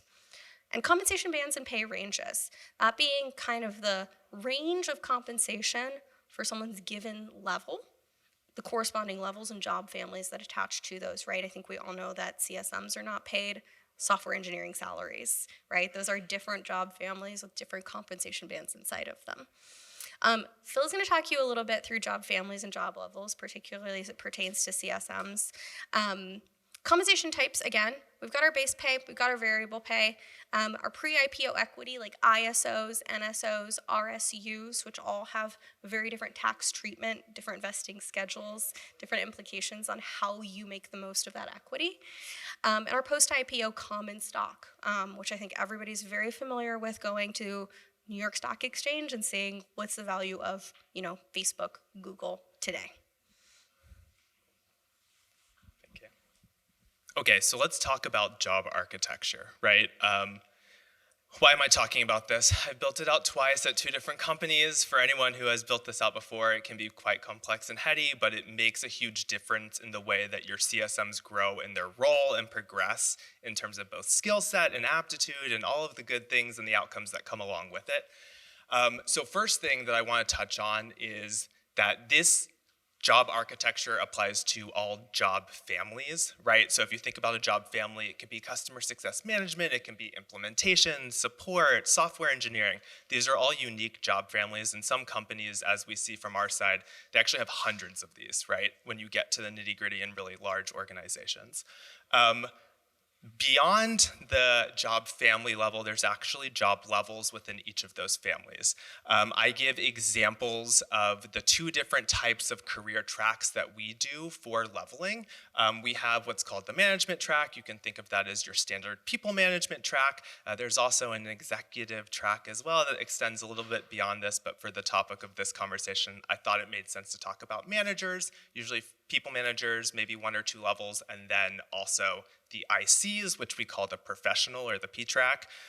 And if you see, there are actually lateral pairings for these levels, and that is typical because in the world of compensation, you actually don't want someone to just take a promotion because they want more money as a manager, right? So we actually band these levels on equal playing fields and assign the bands very similarly so that you don't have people just saying, oh, I want more money, so I'm gonna go manage someone else.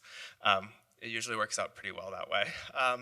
So if you take a look at the right-hand side, what you see is both the P track and the M track, as we call them. In the P's, you have P1, starting entry level, maybe a new grad, maybe someone with a year of experience, right? They're fairly new to being a CSM. And then you move on up, right? You hit P2, P3. P3 is like your standard career. You might have people who've been doing it for 3, 4, 5, 6 years. They're solid CSMs. They know how to handle things like mid-market accounts, escalations, objective handling, maybe product deep dives, et cetera. And then you move on up, and actually we don't even have any P6s at PAVE today. We only have P5s. P6 is like the distinguished engineer type of leveling. It's like the person that's chosen to do this for their career for the rest of their lives, and they're exceptionally good and talented at that, like the top 1% of all people in their role.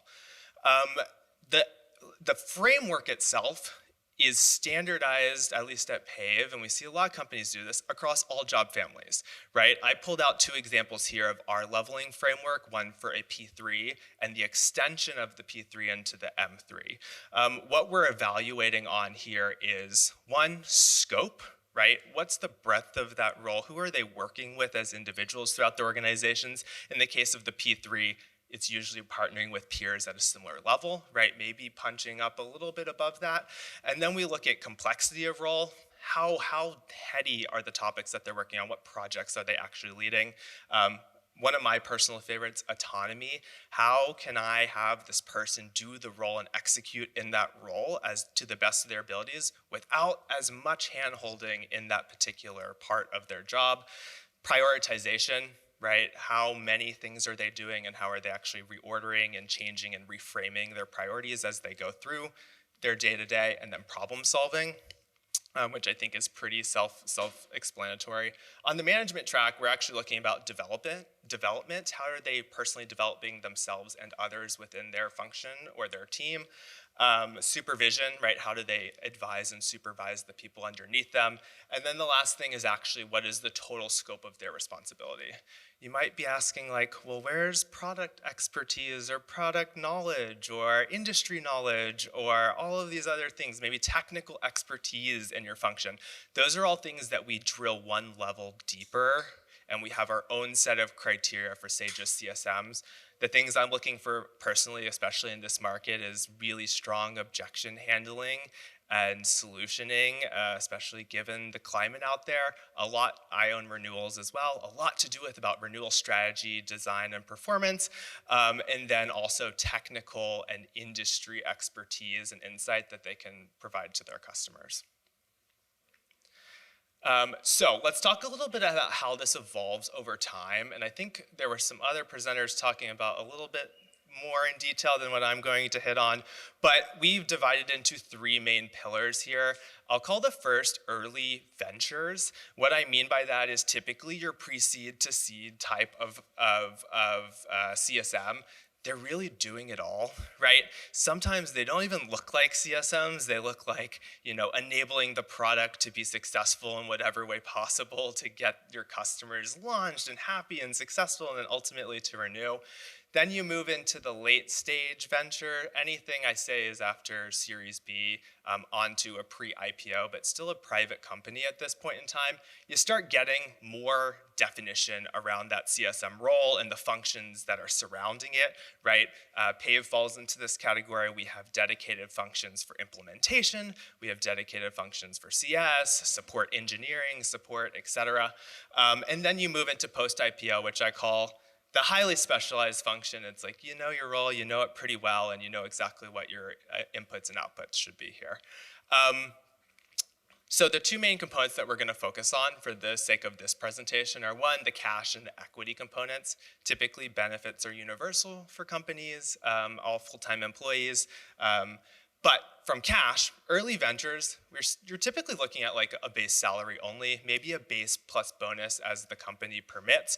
But really, I say this is the way it's structured because you're gathering data, right? One of the things that Pave had to do is go through the data gathering process so that you actually know how to move into a variable comp model that is meaningful and targeted for their CSMs. And so we migrate over to variable comp in this middle section. The splits are typically smaller. You might see a 90-10, you might see an 85-15 split between base and the variable comp component. And you're really looking to incentivize top priorities at your company, right? Things like retention, maybe it's net expansion, and I'll walk through on the next slide an example of the model, like a model for variable comp that fits it nicely into this category. And then the third is the highly complex variable comp model. What you're actually doing is optimizing for every single output that you want to see in that particular function. If you're talking about the mid-market CSM, they might be incentivized to sell 2 different products versus your enterprise CSMs, and how that is intertwined and how you choose to compensate that really impacts how people prioritize their work. And then on the equity piece, same type of progression. The way to think about it is like small company, high equity, right? I think everyone knows that. It's like you're really banking on the fact that you're putting some of your earnings at risk for hopefully a really large payout at the end. Then of course, lower cash. Everyone knows that's starting startups are usually struggling for cash a little bit. Maybe they're trying to fundraise. You're not going to get the cushy, Fang and Friends type of cash compensation that you could expect somewhere else. The middle one, moderate equity. It could be in the form of an option or an RSU, which are 2 types of equity vehicles we typically see in this stage. Moderate cash, I think you do well, you live your life, you're doing all the things that you love, and you're still banking on the fact that company is really going to continue to grow. And then as you move into post-IPO, lower equity, is what we see most of the time. However, it's all liquid, so you can kind of treat it a little bit like cash. Maybe in this market, it's a little up and down to do that. But higher cash, lower equity, but it's usually all liquid. So I wanted to walk through what I mean by kind of that moderate variable comp structure. And this is actually, Pave did a bunch of research and talked to a lot of other companies about how they do their variable comp, and this is the model that we're pretty much working on to. OTE, on target earnings, I think a lot of people would be familiar with this term. It's basically base, attainment payout, net payout, and spiffs, the total comp package all rolled into one for cash. We did an 85-15 split. Attainment has two pieces. One, a team piece. Two, an individual piece. Basically with accelerators, meaning you could potentially earn more how you and your team are doing. And then we have a net expansion payment, which is like, hey, look, if you're bringing in more money for this company, we're going to give you a little piece of that, right? We want you to share in that upside. It's a great incentive for growing business. And then for spiffs, let's actually incentivize people for what we want them to do. Right now in this current economy, we are prioritizing multi-year deals really heavily, a lot of reference and logos, special situations where we're actually retaining against certain competitors that we know are coming for us. A lot of people understand that one. So we're incentivizing the behaviors that matter. With that, let's talk data. Okay, this is the meaty part of this. We're gonna walk through some real scenarios here. And I'm gonna talk a little bit about like what these numbers actually mean. We've used the exact same pattern that Philip discussed to talk about our actual compensation here. When we pulled this data, we looked for P3 CSM, so our career person, not early in their career, not late in their career, right in that middle zone. And we pulled San Francisco, which is top of market. It's what we call a tier 1 city. Inside tier 1, you're gonna see San Francisco, Seattle, New York, those really high cost of living locations. If you're curious about discounting and those types of things, we can take those questions later. Absolutely, I can tell you what tier 2 looks like. I can tell you what, Austin, Texas looks like, for example. Up here in the profile, a little bit about how we got this data and what these companies tend to look like, right? So in our early venture, we pulled data for what would be probably Series A companies valued at less than $25 million. They're generally gonna have less than 50 employees at this point as well. Cash comp is pretty low, as we talked earlier, 122,000 here for a career CSM. And when we look at the equity on this one, you'll notice that I used some cash values for our later stage companies. Our cash value here at early venture looks crazy. $6,400 is the total cash value that you're getting out of that. Really what you're taking is a percentage stake in that company, right?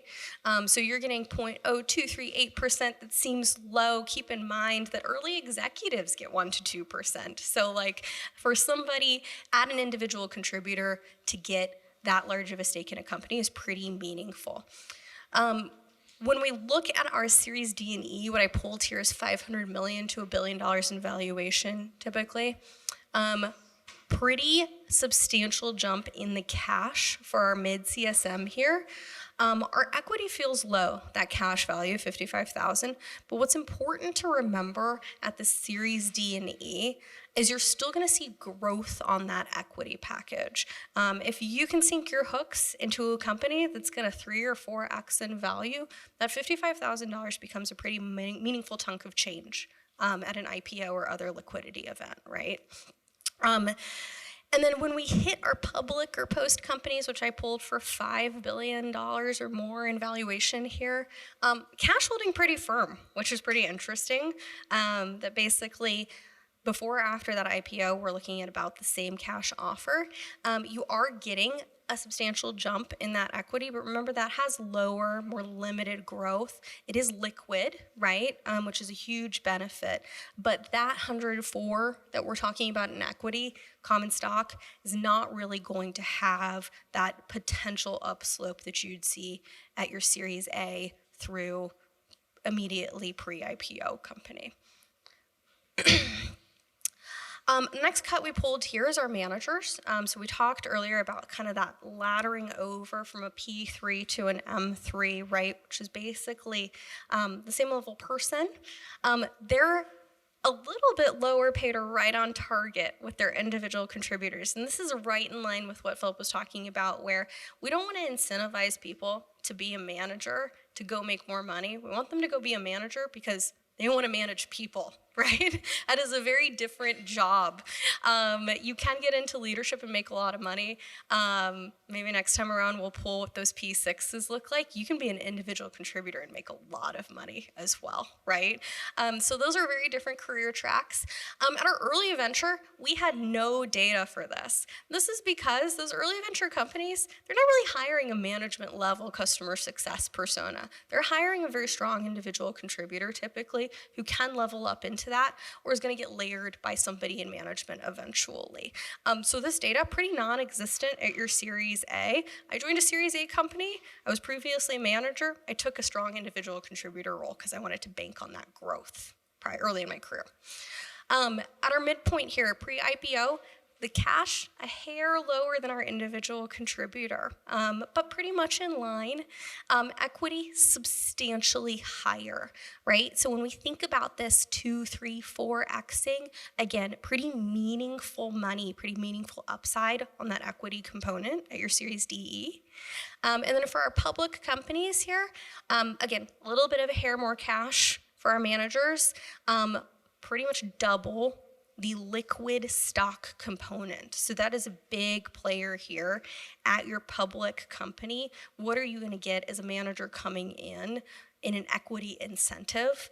And we tend to know that at our public companies, coming in at a management level has a pretty good equity hook to it, right? You're pretty much incentivized to really work hard, increase that stock value, see that payout for you over time. I'm going to talk a little bit about growth, because I think that's important here, and I referenced that a few times. What I pulled here is just an example of some numbers. We've got cash comp in here. We've got some options that are valued at about $83,000. We've got benefits that are valued at about $6,500. If I see absolutely no growth from that equity, it's pretty low. This is my kind of like total comp over time. On the next slide, though, if this company grows 3x over time, we see that equity kind of shoot up and to the right. And that's what you're looking for when you're joining an early stage pre-IPO company, is that that cash comp actually becomes a pretty small amount of your total compensation. Awesome. TLDR, if you like risk, go Series A. You're not going to make as much cash, but you might see that pay out. The number of companies that IPO is very, very low. I always recommend it with caution. Proceed at your own risk for that early stage company. It could go big. It could go bust. I've been at 2 startups that went bust. I will admit that here publicly, right? If you want to maximize your compensation, both that late stage startup and that public company right now are looking like solid options, right? They're pretty much right in line from cash. They're pretty much right in line from what we'd expect on an equity standpoint. So those are your safer bet. Always your safest bet to go to a public company. Maybe in the last 6 months, not so much. I would have said that a lot more confidently 6 to 12 months ago. But there are really great opportunities to make great money and show great growth wherever you go. And so the data just kind of reinforces those items. Yeah, I guess if you have more compensation questions, feel free to find us. We talk about this all day, every day, so we're more than happy to field them after. Thanks.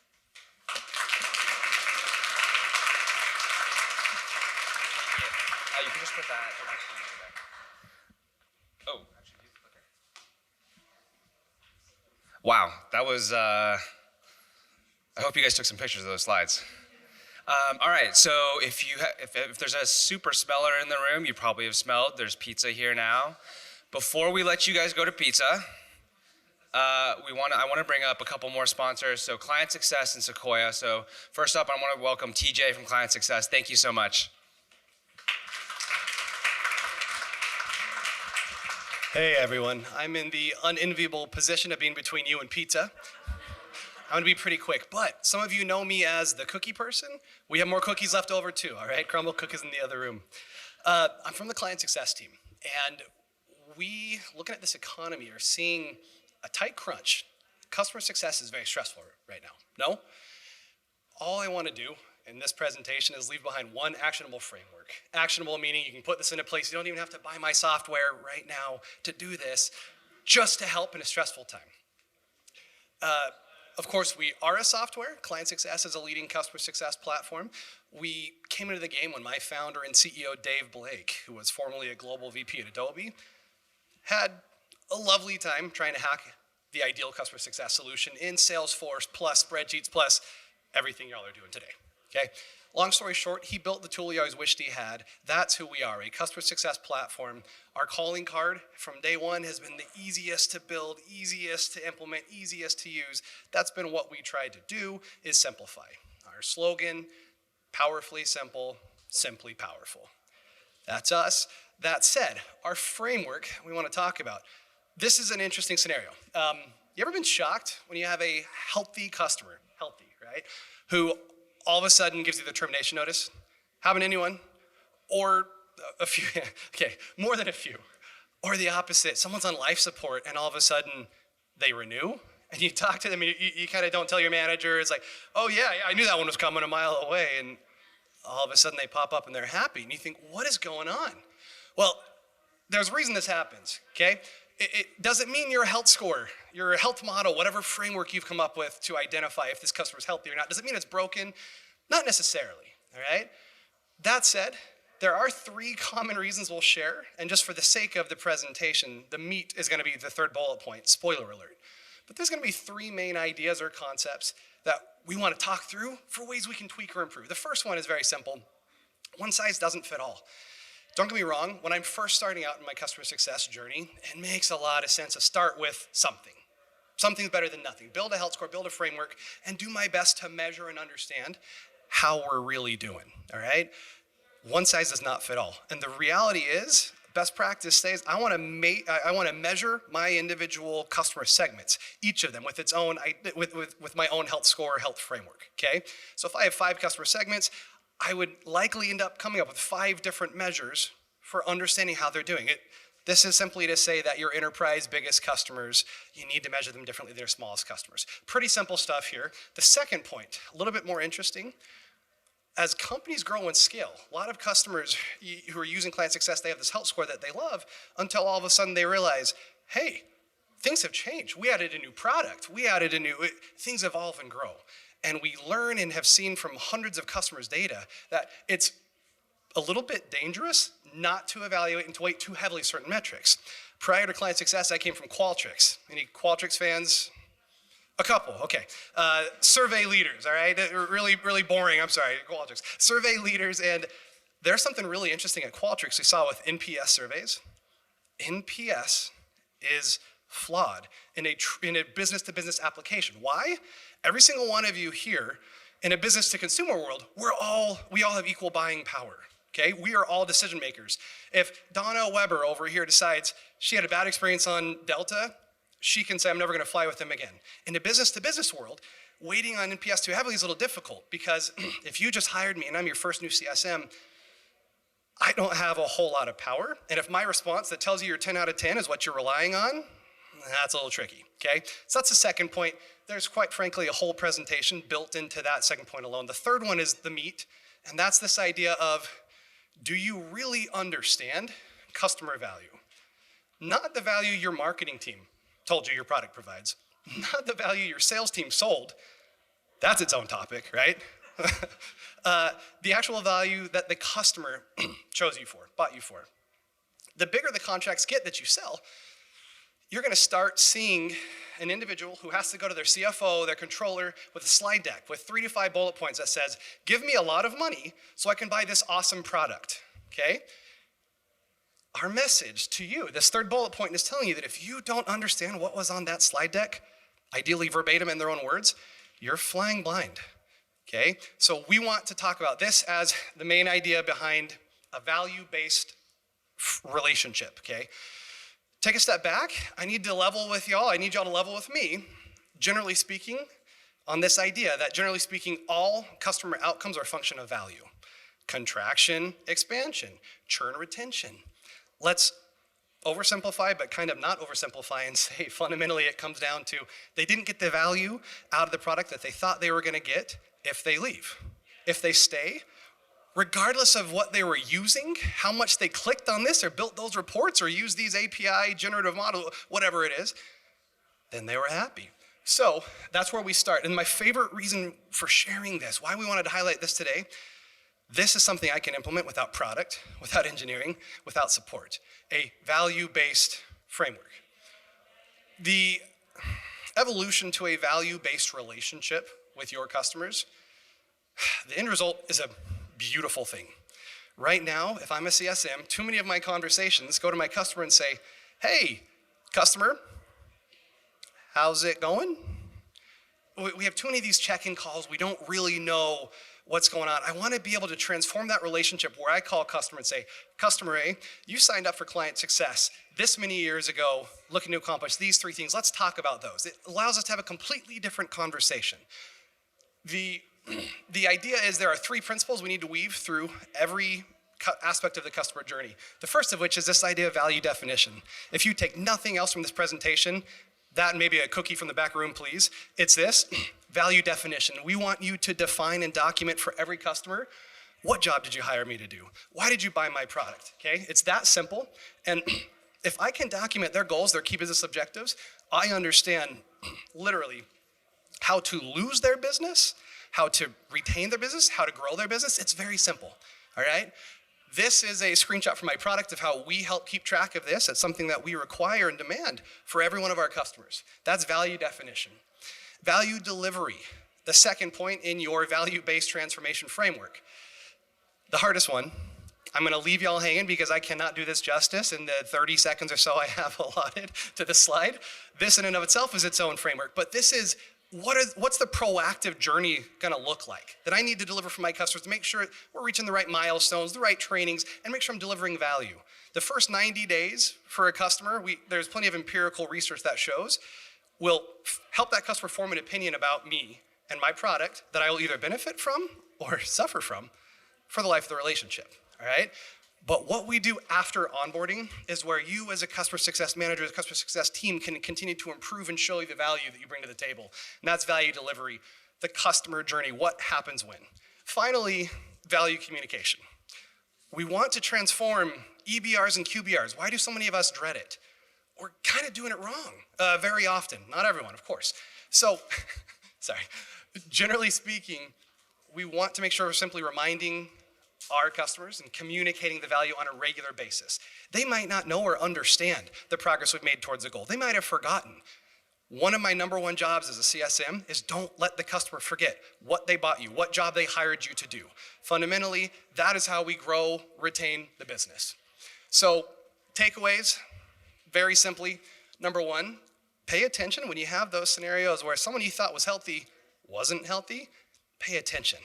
There's a learning opportunity there. Number 2, lay the foundation for this transformation. You can drive this tonight on a spreadsheet. You don't even need to buy my product. Please do, but you don't even have to. Lay the foundation for a value-based relationship by defining and documenting goals for every customer. Trust me, they are telling you how to lose their business, how to keep their business, how to grow their business. And finally, design a proactive customer journey where you are able to regularly deliver value and regularly communicate value to every one of your customers. That's client success. Thanks for the time here. It's a pleasure to be here, y'all. Grab a cookie. That was really well done. Awesome. All right. And before we head to break, because everybody's raring to go, everybody's getting hungry, we've kept you for a long time, I want to introduce our title sponsor to say a couple words. Everybody meet Gabriel. Gabriel, come on in.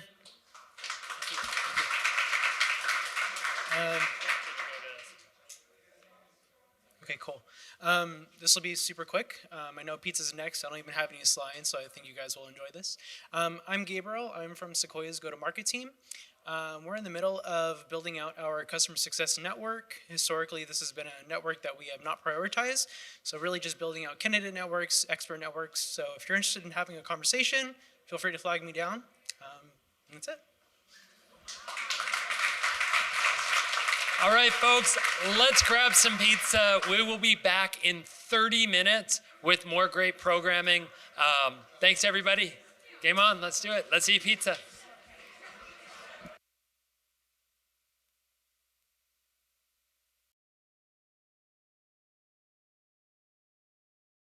All right. How was that pizza? Did we get some good networking, pizza, hopefully some beer and some wine? It is interesting because a lot more of the non-alcoholic drinks were drank, I think, than the alcoholic drinks. So I don't know what that says about the CS community, but we were prepared for it with a lot of alcohol. But we are gonna get back into gear here. The next kind of major piece of content we've got that we're super excited to bring is the PLG panel. But before we get to that, want to really, do you have the clicker? Can you advance? Big thank you to Gainsight, who is sponsoring this meetup as well. So I'm going to hand it over to Scott and talk a little bit about Gainsight. Awesome, thanks so much. Let's see where our slides are here. There we go. So, all right, so thank you everyone for having us tonight. Really appreciate it. Fun to see a lot of familiar faces. Partners like Amelia and Growth Molecules have been giving out the bags you guys have gotten. I just saw Rod Shurkis walk in somewhere, who just released a book on customer success. So, so awesome to be here and to be at an event where there's so many great people getting together again. I mean, it's awesome and fun to see the customer success community kind of gathering again. So haven't seen it in a while. So again, my name is Scott Salkin. So my role, I've been at Gainsight for about 5 years, done a few different things. Prior to joining, I actually ran several of my own startups and then had a chance to join, and right now I'm the general manager, the SVP and GM of our customer success platform. So Gainsight now, a multi-product company. We have leaders overseeing each of our products. So I oversee the customer success platform that was started 12, 13 years ago. Actually, trivia for you guys, in St. Louis, Missouri. So in St. Louis before actually coming out here to Silicon Valley. So what I want to talk about here, just real quick, over the next 7-8 minutes is a little bit about kind of what we're seeing in the market and kind of what's happening in the future of customer success and where we're going. And I think Brent and some of the other speakers earlier today kind of set this up really well in terms of what's happening in customer success, what you're going to start hearing more about in terms of where the market's going, where CS as a practice is going, and how things are changing. One of the things, and I think everybody has started to hear this a lot right now, and one of the things I really appreciate about Gainsight, by the way, is just the access to all kinds of really great data, is the fact that, growth at all costs is over. We've seen this in the market. We've seen this in how each of our companies raises rounds. We've seen this in terms of pitch decks. We've seen it in terms of how we do hiring and sometimes, unfortunately, letting some folks go. If you look at this chart here, it's showing you the relationship between growth and profitability. And you see how growth and profitability actually kind of transverse each other in terms of enterprise valuation. For a lot of years, it was all about growth. How fast were we growing? How many sales reps could we hire? How much could we invest in sales and marketing to go grow our company and increase valuation multiples? Well, over the last, I would say, 12 to 15 months, that's all flipped on its head. As you can see, they actually transversed where now it's no longer about growth. It's about profitable growth. It's about durable growth. It's about how we actually build an efficient company that can actually get on a path towards the P word, profitability. And so that's where things have gone these days. And it's kind of shifted everyone's thinking in terms of not just how they sell and market, but also how they do customer success. And so, what we see today is more and more that the market truly values what we say and often call durable growth. Durable growth being something that focuses on net retention, durable growth being something that focuses on how you leverage digital tools, digital assets in terms of, doing more with less and driving more efficiency in your business. And, one of the most important metrics, I think for us as all being customer success leaders, the most important metric that most investors, that most executives that's being presented on the board, at the board level these days, is not just GRR, not just how much revenue are you retaining or how many logos are you retaining, but what does your net retention look like? Net retention is still the North Star metric, and even becoming more so for those investors, for those executives who are going out there and presenting. So really important to look at that. But here's the thing, a lot of custom companies, and we heard about this a little about in the beginning about kind of customer success 1.0, and I couldn't agree more. A lot of companies, as they've built out their customer success programs over the last decade or so, have started to see themselves getting a little bit stuck in a couple of different ways. Number one, they're having trouble showing the value of customer success. Going back to the board and actually being able to show them that customer success is not just a cost center for your business, but actually a revenue driver. Companies that actually can show that, I'll show you another slide, they grow 15% more and are able to add 15% more headcount if they can actually show that their organization is actually looked at as something that contributes to revenue and supports the CRO versus just something that's contributing to GRR, holding on to customers, covering up Band-Aids for product efficiencies, things of that nature. The other area is the inability to efficiently scale across the customer's journey. So again, Brian talked about this a little bit earlier, scaling across the customer's journey in terms of you can no longer just go out there and hire people to solve problems for you anymore. The headcount ratio to customer has continued to go up and it will continue to do so. And you've got to be able to account for those. You've got to have a model now that not just, the long tail, the tech touch, however you want to call it, is not just for companies that have a PLG type of model. Everyone that's running a business these days and has a SaaS type business model needs to have some type of approach where they've got a high touch, a mid touch, and some type of long touch approach as well. And it's not one or the other is right. You've kind of got to look at it across the board like a spectrum. We'll talk about that in a minute. The other one is just, there are a lot of folks that still have those missed churns and missed opportunities to go grow the company. Data is still a struggle. We hear about it every time that we go into an implementation. Oh, our data's not right, or maybe we're not ready for a CSP platform, for a customer success platform, or to focus on, something that brings in product. Listen, there's no excuse to having bad data, but everyone has it right now. And so being able to look at that and say, hey, listen, we're still missing churn, we're still missing opportunities because of blind spots. We've got to get better at being able to look at our data, make sure it's being leveraged the right way, put it into the right systems and whatnot. And so, what we're really talking about, you'll see this, Gainsight has a conference coming up next month called Pulse, which is I think it's our 10th one, actually. We're going to be talking about ushering in a new era of customer success all around digital customer success. And we're focusing on really 3 areas. Customer success now expanding across the entire spectrum of the business, looking at teammates, customers, and your investors as well. Because if you really want to start making an impact and get more dollars to go invest in more technology, in more people, in more tools, in better AI to help support your organization, you've got to take care of these 3 main areas. So number 1, correlating the impact of what you're doing, the time that your team is spending, back to retention, expansion, and adoption in there. I know, we talked earlier about how product needs to become a bigger part of customer success, and we couldn't agree more. That product leader, as well as the customer success leader, need to be really well aligned. Combining human touch with digital scale, so we talked about that a little bit, but actually having kind of that multi kind of touch angle where you've actually got CSMs there to handle the in some cases the higher dollar customers, as well as some digital tools and resources, whether they be in product or leveraging tools like Community to actually go out there and handle the long touch, the tech touch, and then investor success, which again they're focused on predicting and acting on retention, making sure that you're able to report back on net retention in other areas there as well. So we look at it towards also, it's kind of hard to see the light gray color there, but how this drives company-wide alignment. And so there's different areas here, and I actually I overheard someone talking a second ago about product-led success. And I love that term. There's kind of a couple different areas here. And as you look at it, if you really want to get company-wide alignment around this, how do you combine, again, product-led customer success, things like in-app engagements, things like really leveraging product analytics inside your customer. Who is your frontline customer success manager? Does anybody know? It's your product. Your product is your frontline customer success manager. It is the first touch that anybody's going to have typically with your organization. You've got to get that in there.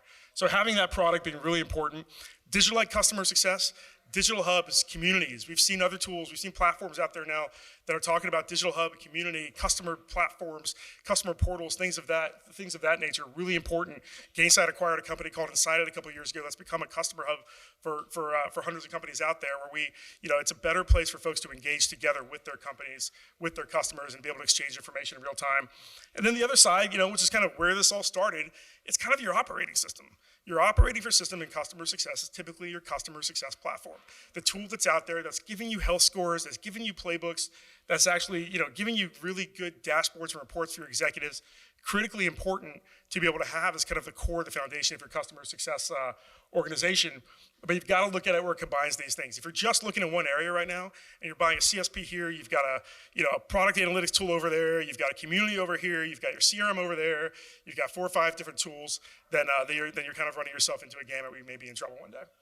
So that's how we're looking at things. Gainsight's kind of, this is kind of a little bit about our evolution. I won't get too into this. I don't want it to be a commercial. A lot of y'all know kind of, how we ushered in the customer success commercial. the customer success community years ago. And now, really you see, we'll focus all the way here at the very end. One of the things we did last year, because customer success now is so important to earlier stage companies, you used to start a company, it would be, hey, we need sales, we need marketing, we need product. These days from the get-go is we need sales, marketing, customer success. The triangle is turned into a diamond. You need all four of those things to get going. We launched a tool called Gainsight Essentials to help companies scale and start to grow earlier in their cycle so they wouldn't have to start somewhere else and then come to Gainsight later. 200 customers have gone into there. We've had a ton of success with it, getting folks live in a couple of weeks. We launched an accelerator program to help companies actually start and go in with their own with actually almost like a small cohort, like a mini portfolio of companies that they get to go and grow together with Gainsight. And then you'll see more of this at Pulse in a couple of weeks about the digital era of customer success. So I'm gonna just kind of skip through this side about don't just take it from us. What I do want to talk to you all about, since all of you are local, is Pulse. If you haven't been to a Pulse event, we're doing it in a couple of weeks here in San Francisco, May 17th to 18th, I believe are the dates. Yes, they're on there, I got it right. But also take a picture because it's a 50% off coupon if you want to go to Pulse. So 50% off if you want to register. A great event. Pulse started again back in 2013 with some folks at the Intercontinental. This year we're going to be at Moscone for the third year in a row with several thousand people. Unbelievable event, fantastic speakers, all very focused on use cases and how to actually go out there and do real world scenarios. So I will quickly, before I run out of breath, show something there. I'd love to connect with all of you as well, so feel free to connect with me on LinkedIn. This could be you. Bernie has a great quote up there. And with that, I'll hand it back over for our next panel. Thanks.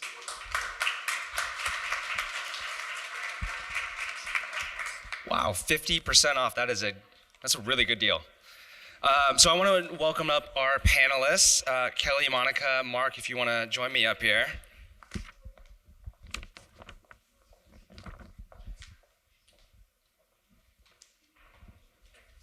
All right, so I am so excited for this panel, and I think if it's a good if I do this well, I'd probably say 5 words, and I'll just let the three of you just chitter chatter about product-led growth and how customer success fits into that. But let's get into introduction. So I'll start with Kelly. So Kelly is the VP of Product-Led Success and Account Management at MongoDB, where she leads a global team focused on designing new and scalable ways to deliver value and grow relationships across all customer segments. So before joining MongoDB, Kelly was an early member of Slack and the Box go-to-market leadership teams, building and growing both sales and customer success functions. So she's been in PLG for quite a long time. Kelly is passionate about building beautiful customer experiences that span the customer journey and leverage a range of delivery methods to meet customers where they're at with what they need. So welcome, Kelly. Thank you for joining us.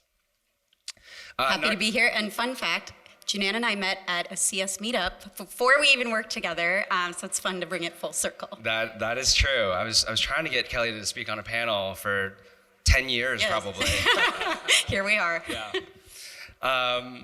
Next up, we've got Mark Presto. So Mark is the head of Customer Success Americas at Dropbox, where he leads a team focused on delivering and maximizing adoption of Dropbox's suite of products to manage customers. Prior to joining Dropbox, Mark has built and led customer success teams at various early stage startups. So thank you for joining us, Mark. Mark was, we actually had a panelist, Zoel, who was an early member at Airtable. She was sick, and Mark graciously stepped in literally today to join us. So thank you so much for joining us, Mark. Thank you. Fun fact, Janan and I also met at a customer success meetup. There's a theme here. 10 years ago. All right, and so Monica Perez. So Monica is passionate about building high-performing customer success teams at product-led growth companies.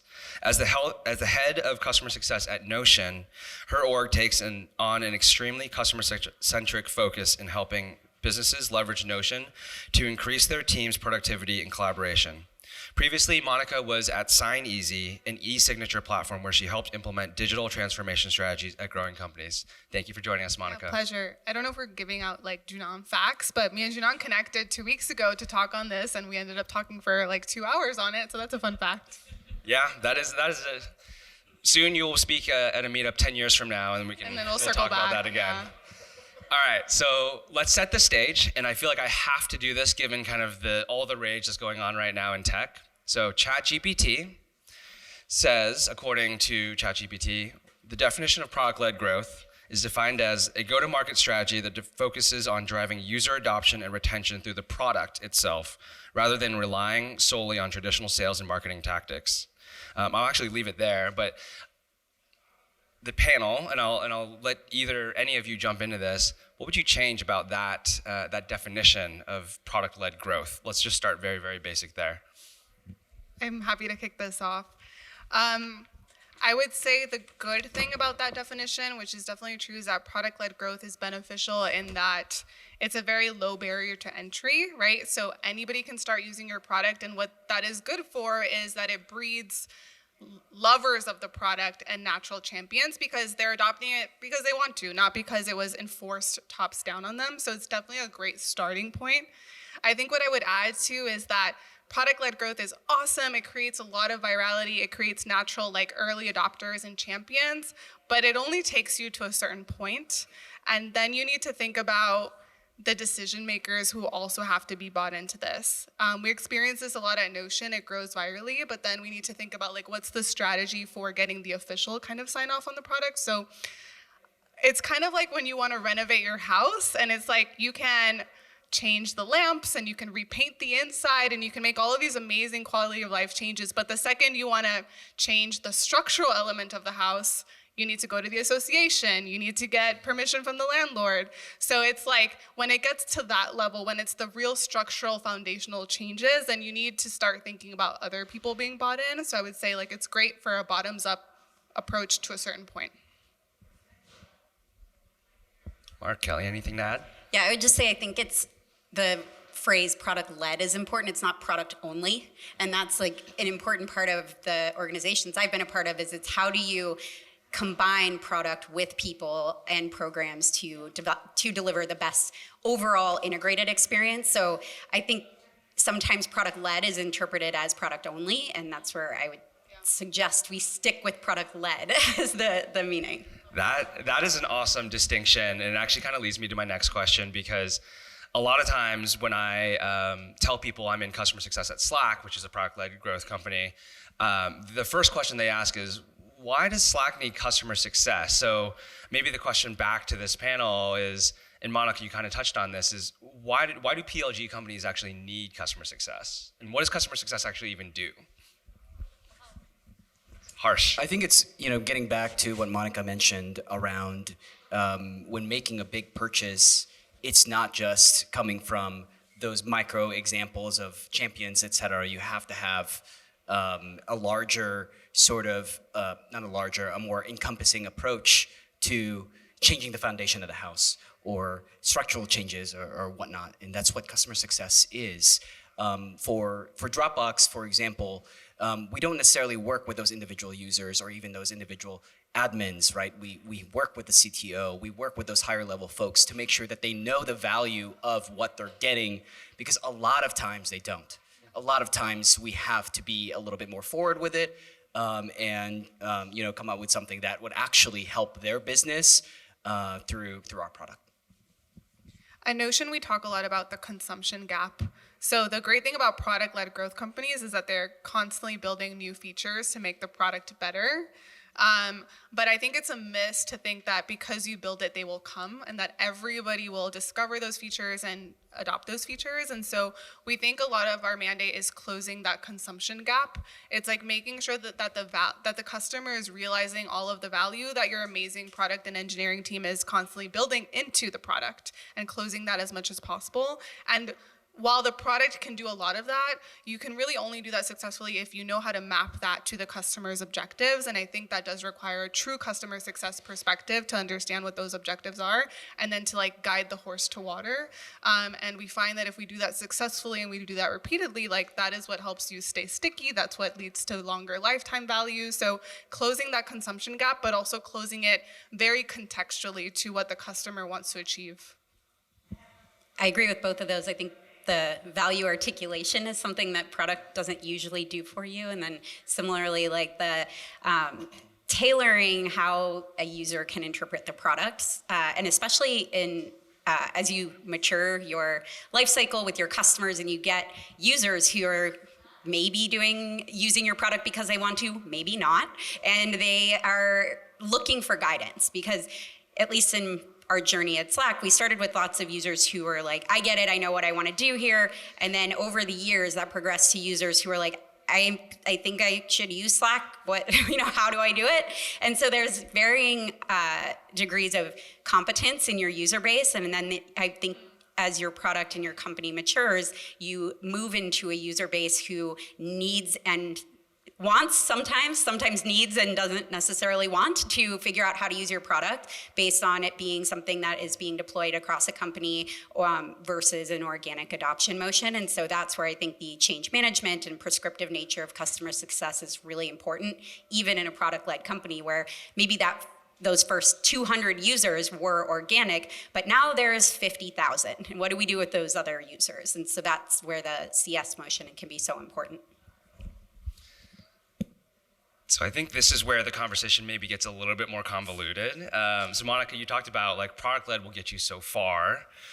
Kelly, you just talked about kind of like the evolution of your customer, and I'll kind of, there's within that customer base, there's going to be a mixture of small companies, big companies, all sorts of segmentation that's in traditional customer success. How do you think about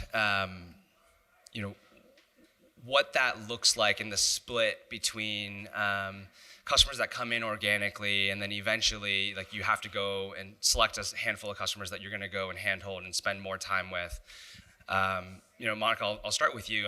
We talked for part of that 2 hours about this kind of dynamic between what I'll call self-serve. Maybe they found your product by themselves versus like going and talking to the executive that you referenced, Mark. Yeah. My favorite word is segmentation, but not segmentation in the traditional sense. I think a lot of businesses think of segmentation as a demographic indicator, like, oh, they have 300 employees, so that's their segment, or they have this many employees, that's their segment. But I think from a customer success perspective, like making sure that you are segmenting in a way that makes the segment actionable and that the segment determines the motion. Not segmenting for the sake of segmenting, but segmenting because it means something. It actually changes the way that you approach this segment, and it's unique to this segment, which is different from a different segment. And I've seen this across companies at different stages. Maybe you start off by spend. Maybe you start off by product complexity or maturity. Maybe you start off by company size. At Notion, we're actually doing a matrix of these things, which I think is pretty innovative, where a customer comes in, we look at current spend, we also look at future potential, we also look at company size, and between these three things, we have a tiering system or a segmentation system. And then a customer that you might not think is a tier 1 customer, to Notion, they are a tier 1 customer because of all of these other dimensions, either because of their future potential or something else.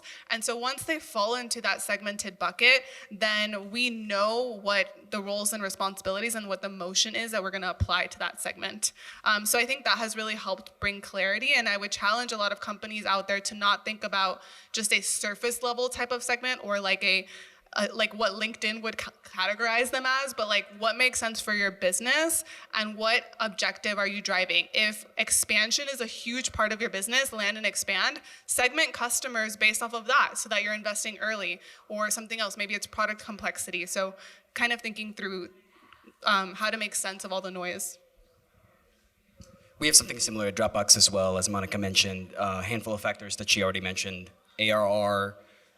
For us, the second one is actually propensity to grow or propensity to buy, whatever you want to call it, and that's upsell, cross-sell potential. Number 3 is health scores. And so we have different motions for each of those segments. The base, and this is kind of what I'm here for and like interested in learning from all of you guys, the base is digital customer success or tech touch. Everybody gets that. But then, those higher tiers, they get, a little bit more the traditional customer success. Yeah, I think I'm a firm believer that digital is the base. And we used to talk about tech touch as like, that's a long tail. And it was sort of dismissive, honestly. Now it's all the rage. Everybody loves digital all of a sudden, but I think it's very much I think of it as a layer, like a layer cake, like everybody gets one layer and that's digital. And then you're layering additional engagement methods on top of that based on other indicators. But it's been interesting to watch the shift, especially recently, from digital being the bottom of the pyramid or the end of the, whatever, dimension you're looking at it at. Now it's that should be for everyone, and then you add on top of that. On the self-serve topic versus enterprise or managed or whatever term you might want to use, I think that is an interesting dimension that a lot of PLG companies have historically used, like a payment method to segment customers, which has really nothing to do with what that customer needs or their potential. And I've seen that now in all 3 PLG companies I've worked at, and I'm not sure why we keep doing that, but I think we are finally getting enough of the tooling and the the data-driven methods to really rethink how can we better put people into categories, as both of you are talking about, early in their journey versus let someone sit and self-serve that really is an enterprise potential customer, or over invest in a customer that could be fully sufficient with a self-serve motion. And so being more intelligent about how we put customers into those categories is, I think, an exciting evolution versus, well, you signed up with a credit card, so good luck. It's like invoice versus credit card. It shouldn't be the driver of your experience. Maybe just to double click on that, I think like for invoice, the traditional kind of, you signed a contract and you've got a term that you're with the company. What about the credit card customers? Like, does customer success cover those customers, and how do you think about that, especially in like your new way of not just segmenting by how they pay? Yeah, I think of incoming customers paying through credit card coming in through 2 categories. One is they will always be served through self-serve channels, and that is sufficient for the complexity of what they need. And then the second category is that's incoming lead flow for a selling motion, or early maturity that with investment will grow. So I think that could be done through a kind of a CS approach or a sales approach. That's where PLG's interesting because they all kind of converge on that space. But I think the self-serve really is like the 2 categories, and probably, I don't know if you guys experience the same. Yeah, definitely. We are still facing the challenge where it's like a hard line between credit card self-serve customers versus managed or invoice or sales assisted customers. I completely agree that it is a really good lead channel.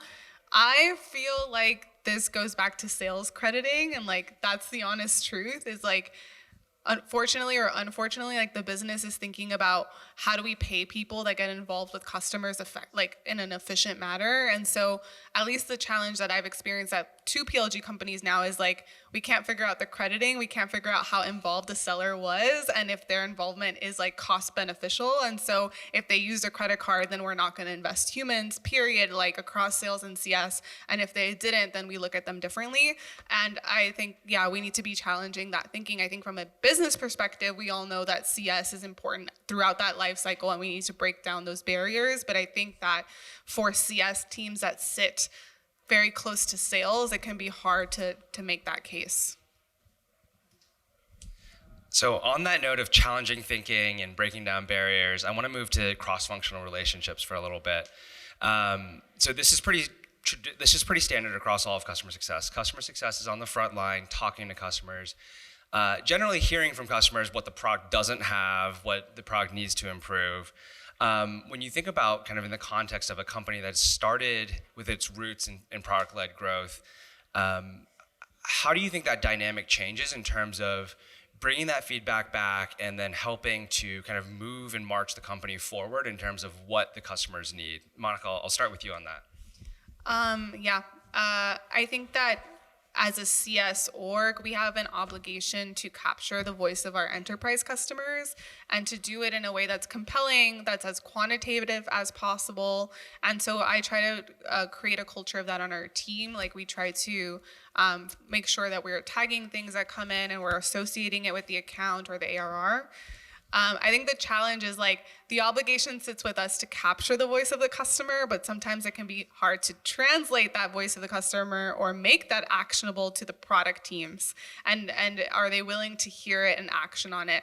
And so I've seen this done well where the product and the CS leaders are really aligned in the product investments that and the product strategy that they're working on and how that maps to the go-to-market strategy.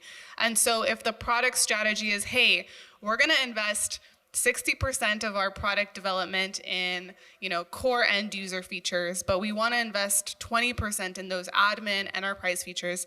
Now we understand what the product strategy is, so now we can inform that 20%.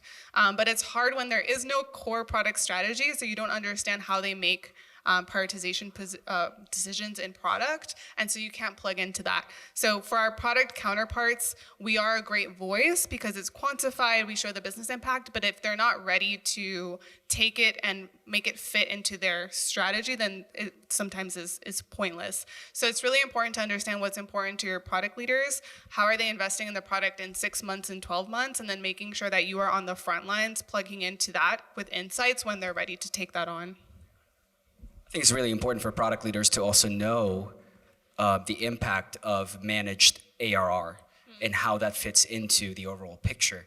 And so as much as they can see and understand how the data is moving. So for example, our self-serve business in Dropbox is actually 90% of our ARR.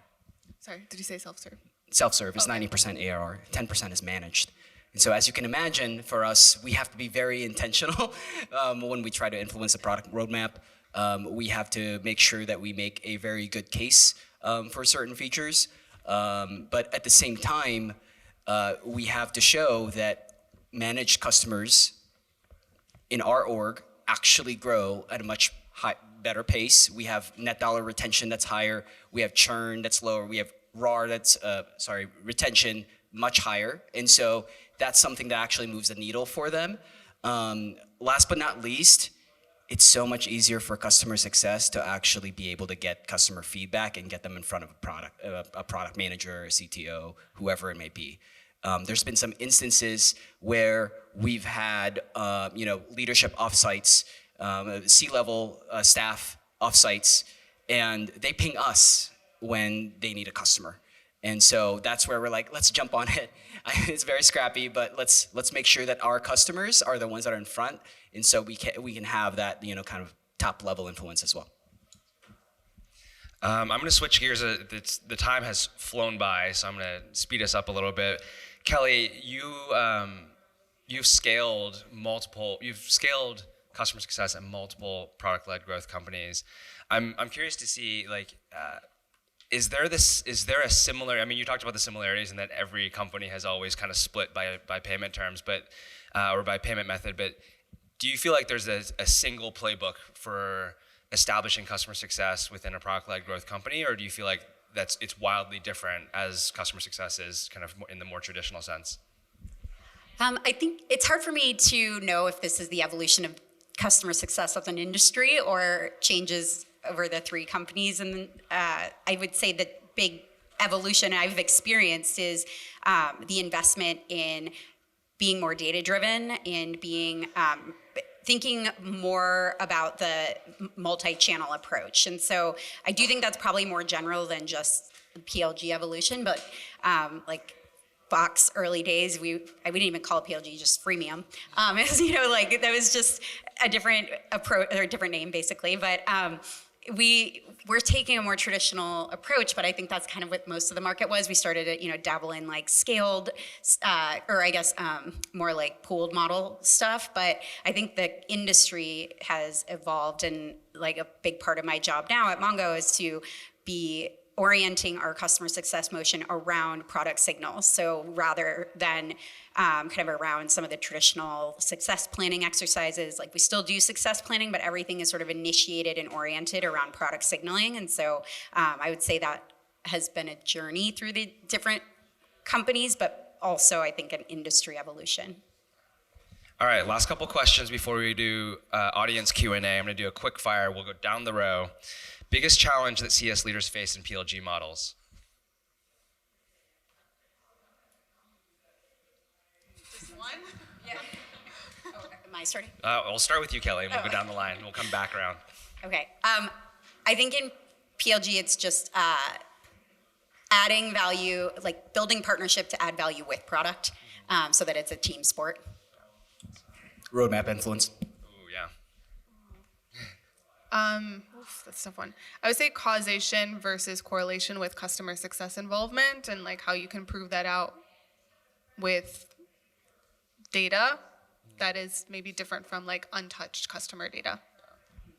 Like that. All right. Mistakes generally equal learning.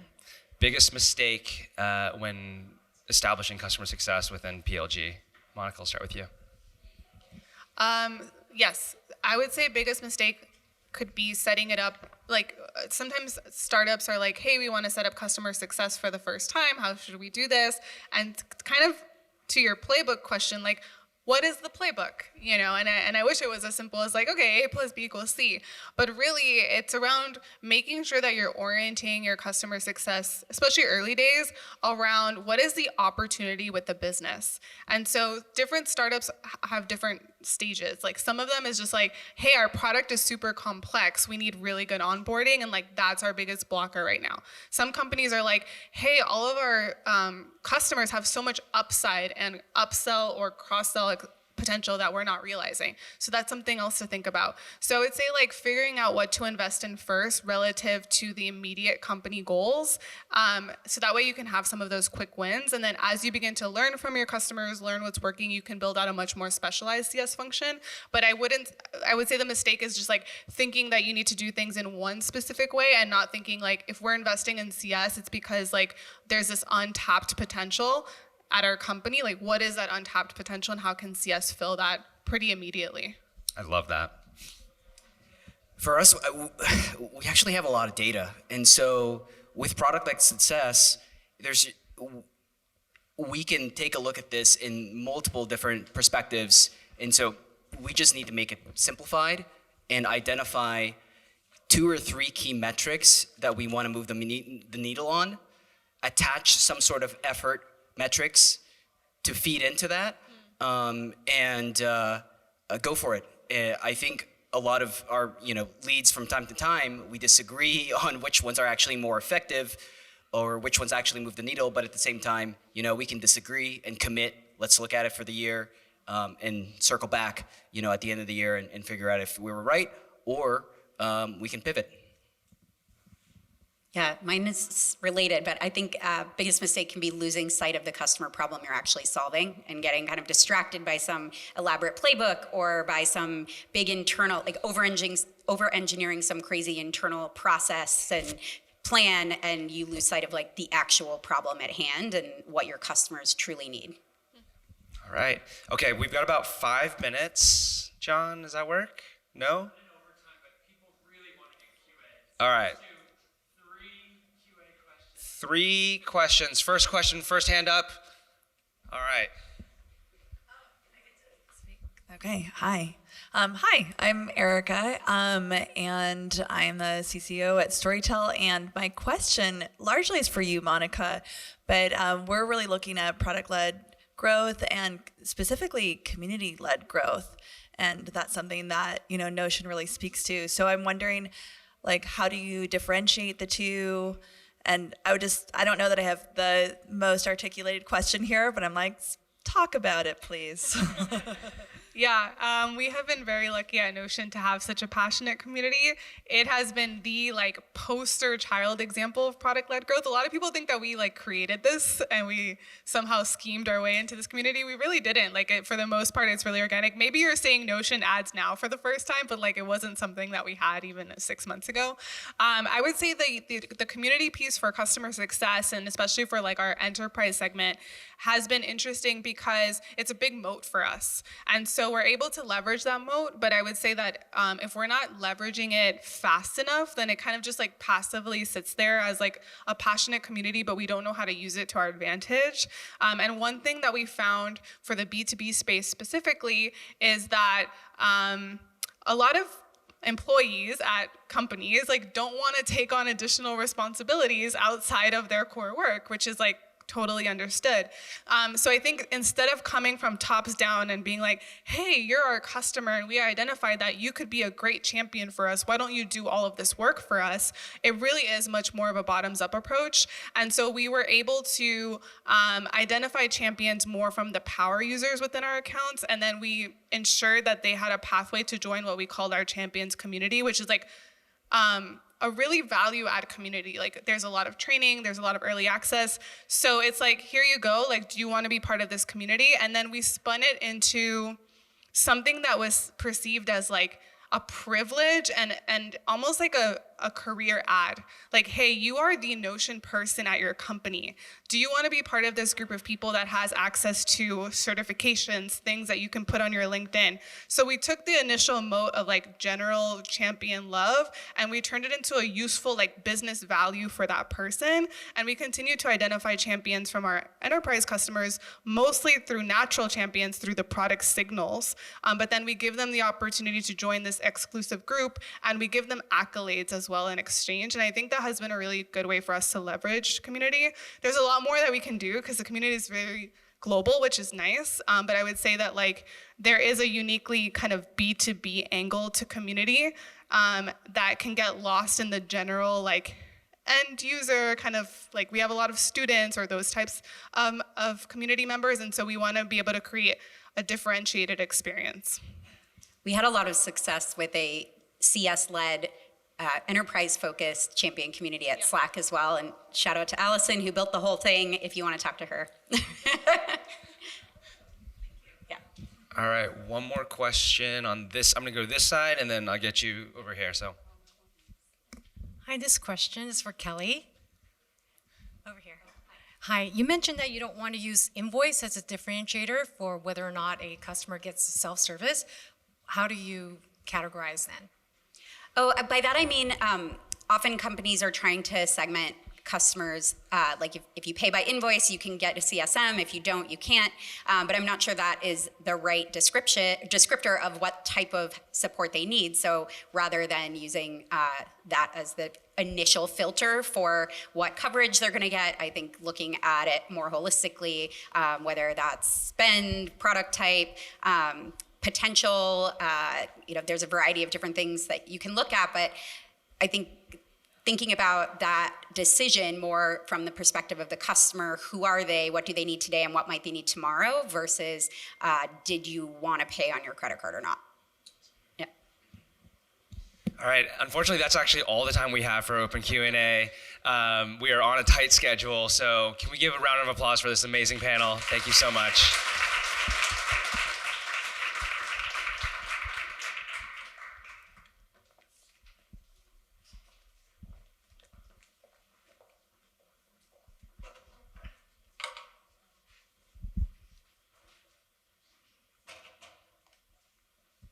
All right.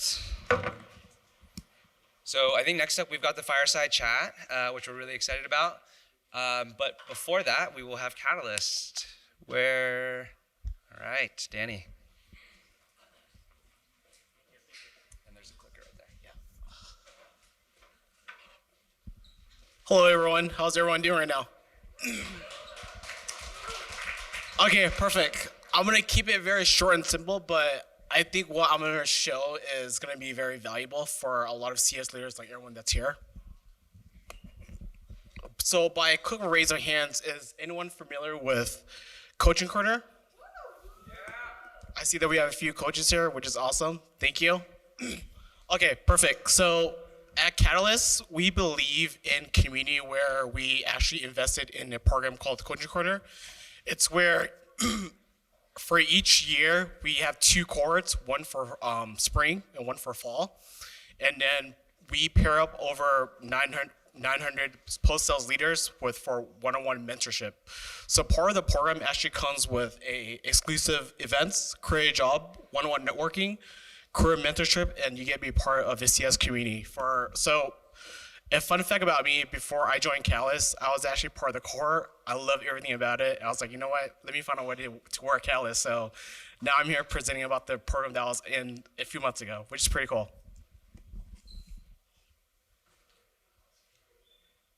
Perfect. So we try to keep everything as short and simple. So we have a Slack community twice a year. It's very intimate, but at the same time, there is a lot of advice and career mentorship that a lot of players and coaches get out of it, which is pretty cool.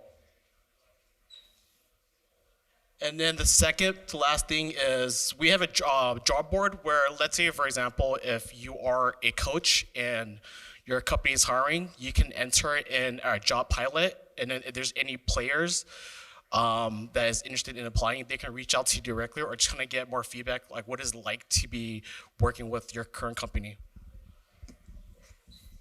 And then we also have exclusive events where every month for the next 3 months, we have a special guest speaker with a topic that a coach and a player would like to learn more about. Here is some of the feedback that we got in the last couple months, but one of my favorite ones is where after a player joined the program, they were able to actually save a customer from churning, which is pretty impactful because I feel like when you're working in a company and you get feedback from your direct manager, it's always nice to be able to get a different point of view just because they might have a different perspective. Awesome. So last thing I want to do is, if anyone can scan their phone, this is our waitlist for our coaching corner. You could either be like a job seeker, a CSM, a director, or even a VP. There's a program so we have it twice a year. So the next one is going to be around like August, but it's definitely a great program because we really spend a lot of time and effort in pairing you the right coach or player. But that's all.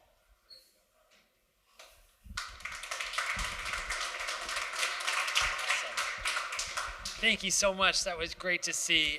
That's a wonderful community that the folks at Catalyst have been building. All right, clicker, here we go. All right, so the next guest, come on up, Ashvin. We are gonna do, you wanna trade spots here? I said this one backstage. You go there, I'll move you off.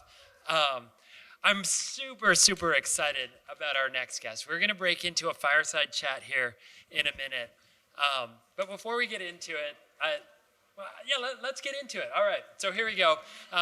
Everybody, Ashvin Vaidyanathan, you may know him as the Chief Customer Officer at LinkedIn. Prior to that, he was Chief Customer Officer at Gainsight. He's also an author. Has anybody read Ashvin's book, The Customer Success Professional's Handbook? All right, required reading. Actually, if you're taking the class at USF on customer success, which I know there's a couple people here today, it's actually the textbook. So it's really, really cool, Ashvin, to have you here today. You're one of my heroes in customer success, so excited to spend some time with you. The feeling's mutual, John. Game on. All right, let's do this. So we've known each other for about 10 years now. And one of the things that I really want to spend time on this evening is actually the evolution of customer success. A lot has happened over the last 10 years. Ashvin has been along the ride and actually creating that journey now for a long, long time. But let's start at the very beginning. How did you find your way into this wonderful world called customer success? And then maybe a little bit about what keeps you here. Yeah, I think I stumbled into the world of customer success probably like most folks in the room. So I was in marketing, then did a bunch of sales roles, then was in consulting at McKinsey for a while. And kind of at that point, I was like, I'm not traveling 4 days a week, so need to find my next thing, because we were expecting our first child at that point. And so started talking to a few companies. I think the two big things that I was looking for at that point in time was, in addition to not traveling 4 days a week, but like thinking about solving tough problems and connecting with customers. I've always enjoyed both of those pieces, and that's customer success, or the idea of that, was definitely true. And then one thing led to the other, and I ended up at Gainsight, and so thankful that I did. Wow. And then ultimately leading customer success at Gainsight as a Chief Customer Officer. And let's get into that for a minute, because 10 years ago, that was not a title that you heard a lot about. I don't think there was very many customer success or Chief Customer Success Officers around. Fast forward to this year, and at one point in January, I actually counted something like 14 CCO positions across the United States. I talked to Index Ventures, and they were recruiting actually right now, they have 4 open positions for VPs of customer success. So there's a real buzz right now. Everybody is scrambling to fill this position, but maybe talk me through like the rise of this title. Why the buzz right now? What's changed?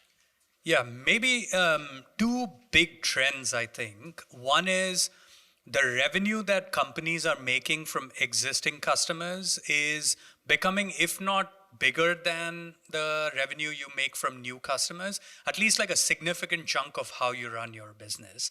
And obviously, that is one big trend. The second, economics of retaining and growing an existing customer is significantly better than acquiring a new customer. So the more companies can do with existing customers, the better it is for long-term profitability, growth, etc. And then the third thing, which I think is more recent, is the pandemic plus the macro downturn, etc., that we're all going through. I think kind of accelerates it because CIOs and company CEOs don't want to spend on new software.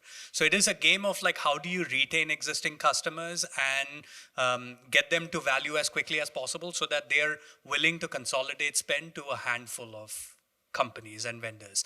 And so in that space, again, customer success makes a huge role.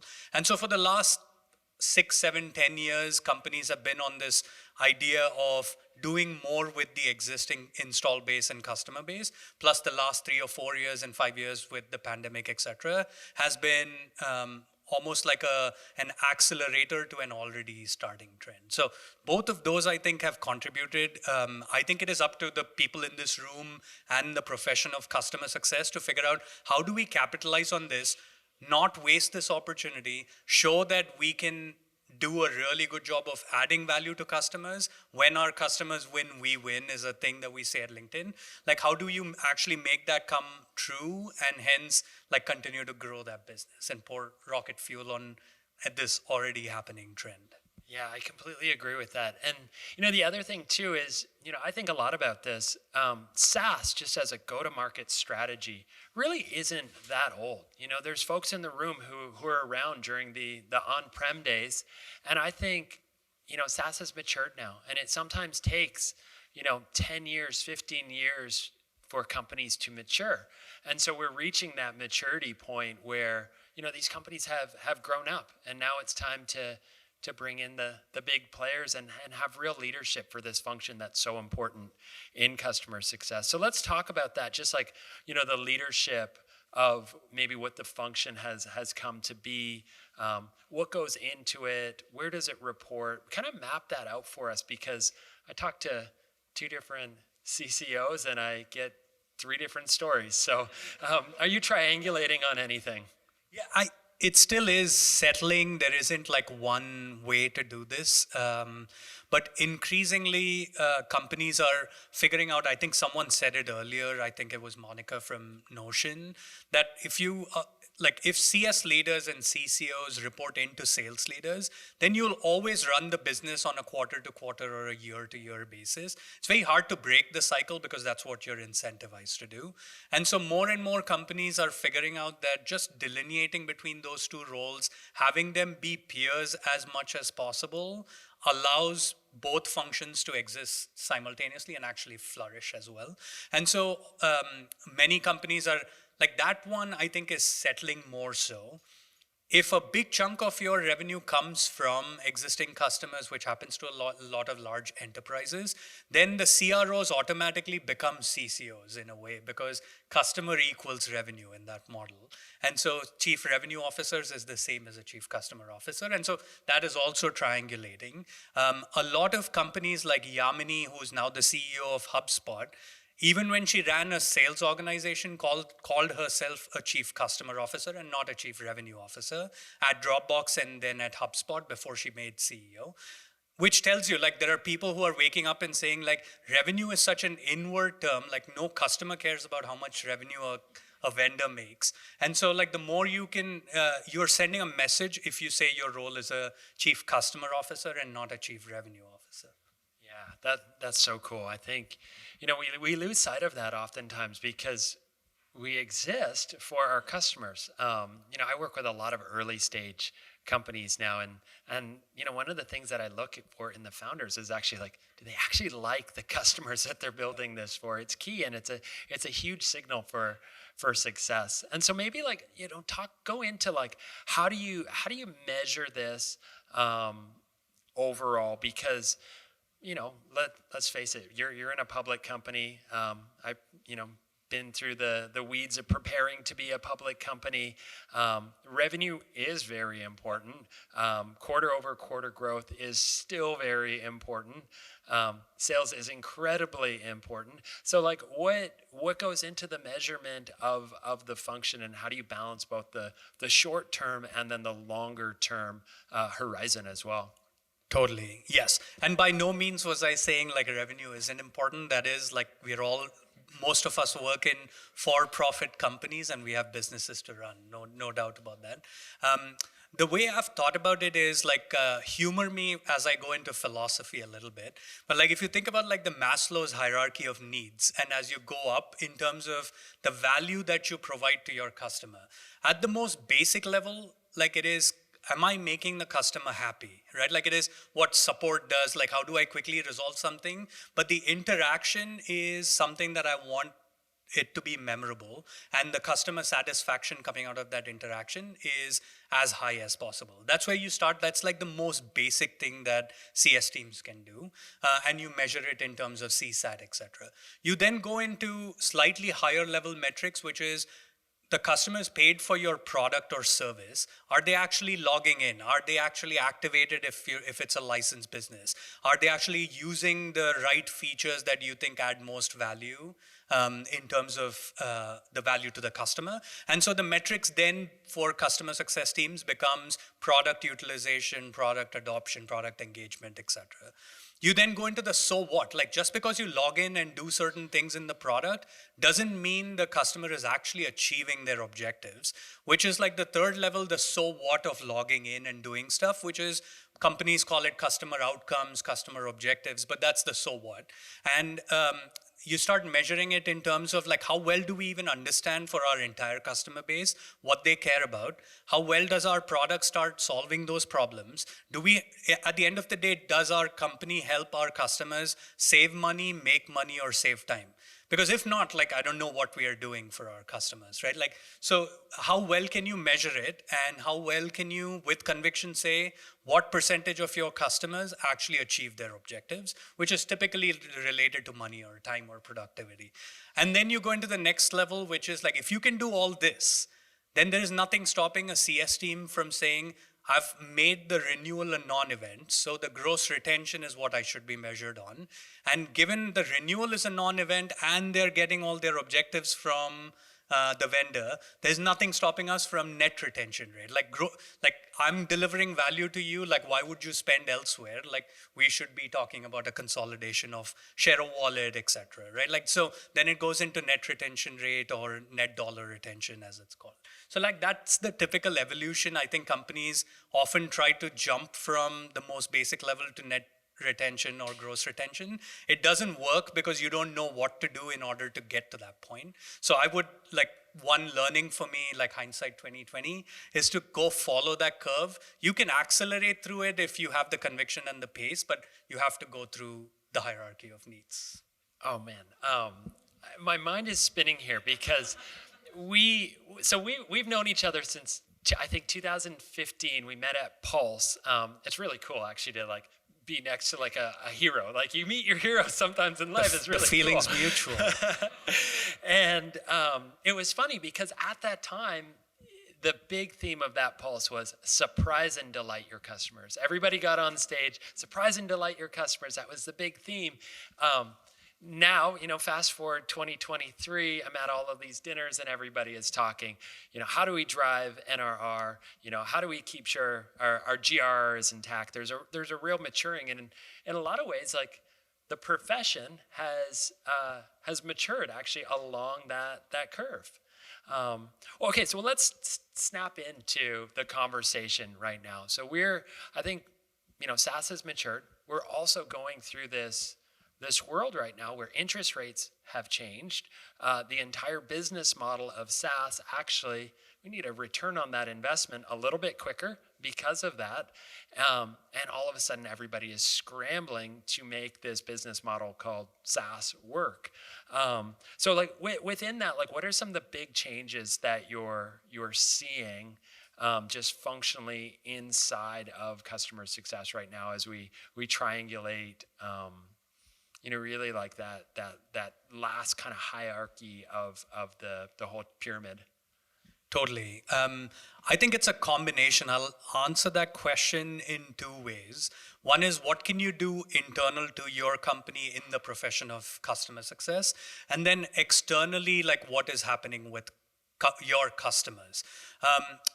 And starting with customers, increasingly, and you saw it in the Salesforce investor releases, etc. The world that we live in, companies are consolidating their software stack, where they're spending money, etc. So in that world, how well is the customer success team positioned to talk about this notion of consolidation? How can you quickly get to value? How can you quickly go in and say, like, actually, you are spending in these 4 areas.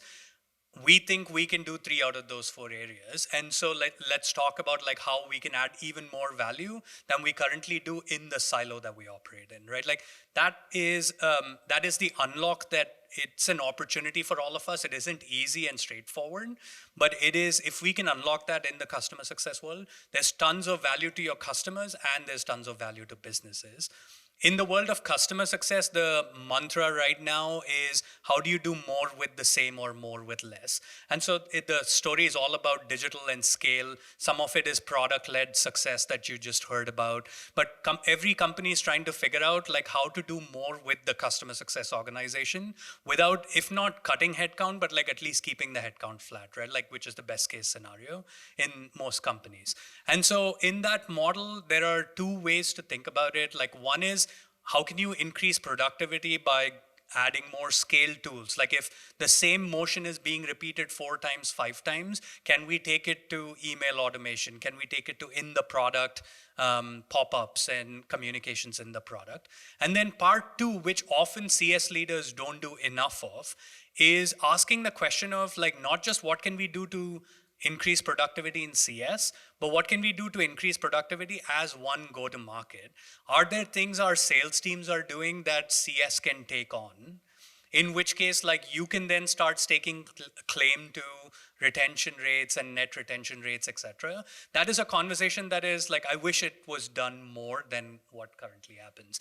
But I think it is up to the CS leaders in the room to push CFOs and CEOs at your organizations to say, like, the way we did business may not be the way we need to do business in this new world. And like, there's a lot more roles and responsibility movement that can happen across sales teams, account management teams, CS teams, etc. Yeah, I love what you're saying. There is such a shift too in the places that CS has to play and be in the room. I think, even for example, like right now, you mentioned Salesforce off the top of it. There's a lot of folks out there who sell point solutions. And in this renewal environment, we're seeing Salesforce come in, and that's actually your biggest competitor at renewal. Salesforce is saying, well, hey, we have one of those, and it kind of looks like one of those. And you know what? You could probably make do with our thing. Oh, and by the way, we will discount the heck of it because we want to keep the core business. And so when you put CS in the room there, like you actually have to go very much on the offense, because if you're, not selling, if you're not proving value, if you're not making sure that all of the seat licenses are filled and fully utilized, you're going to find yourself in an outsider looking in position, which is certainly no fun when you're the CCO and you got to talk to board members from the VCs, that's for sure. Totally. And like something that we are realizing even in this macro, we just did a fair amount of research at LinkedIn related to the products that we sell. And what we learned is, like many other CS companies, CS teams at companies, we often tend to work on like the rational value that our customers can get, right? Like, which is what I said, like, how do you save money or save time or make money? But oftentimes the buyers and the like champions of yours at your customers also tend to peg their careers on their engagement with you. Like, how do you make it easy for me to go to my boss and say, I did an awesome job, right? Like, or how do you make it easy for me to communicate value internally? There's that soft value or that emotional value that is associated with products as well. And Gainsight, like while I was there, like incredible job of building that brand. Many CCOs pegged their hat on like working with Gainsight as the CS company. That also goes a really long way in how you think about it. And I think CS teams can do a lot of really good impact in that space. Community is a really good way to do peer-to-peer trading. But even you going in and saying, like in business reviews, bringing in the CEO at your customer or the C-suite at your customer and saying, your team is in the top 10 percentile of the users that we see, goes a really long way in building their careers, and hence, like eventually it pays you back in the future. I love that. Well, I actually want to like pull on a couple things. You know, in your book, and again, like I strongly recommend reading the book. But there's you can't see the blush in the skin tone, but it's okay. I'm paying you back because Anna, who was on our first panel, made me blush, and I had to completely leave. So I'm just like trying to pay it forward. That's what we do in community. We pay it forward. But okay, so in your book, 2015 to 2020, you mention that the growth in the CSM title was 736%, and just huge increase in that title expanding. There's actually a really good debate in the book. John Herstein, Chief Customer Officer at Box, talks about, you know, kind of this first vintage of CSMs who are evolving into the CCO position, right? Previously, it was people with your background, right? They led big functions in product, in marketing, in engineering, even in sales, found their way into the CCO role. Now we're seeing the first vintage of CSMs entering the seat. So we've got a lot of aspiring leaders here tonight. Any like just advice, tips along the way? What are some things that make that journey easier? What are some things that you need to be working on now so that when you do take that big role, you're ready to go? Yeah, I wish I can tell you that I have the silver bullet, but I will give it a shot. And also recommend Rod Cherkas's book, which is the book for CCOs and aspiring CCOs as well. But like I'll call out like a few things that at least I've seen work for me and work for a few people that have been in my network. The first one is like sign up for the thing that the company and your customers most care about at this point in time, right? And it goes through business cycles. Right now, it is all about retention of customers, retention of dollars, and how can you do more with the same?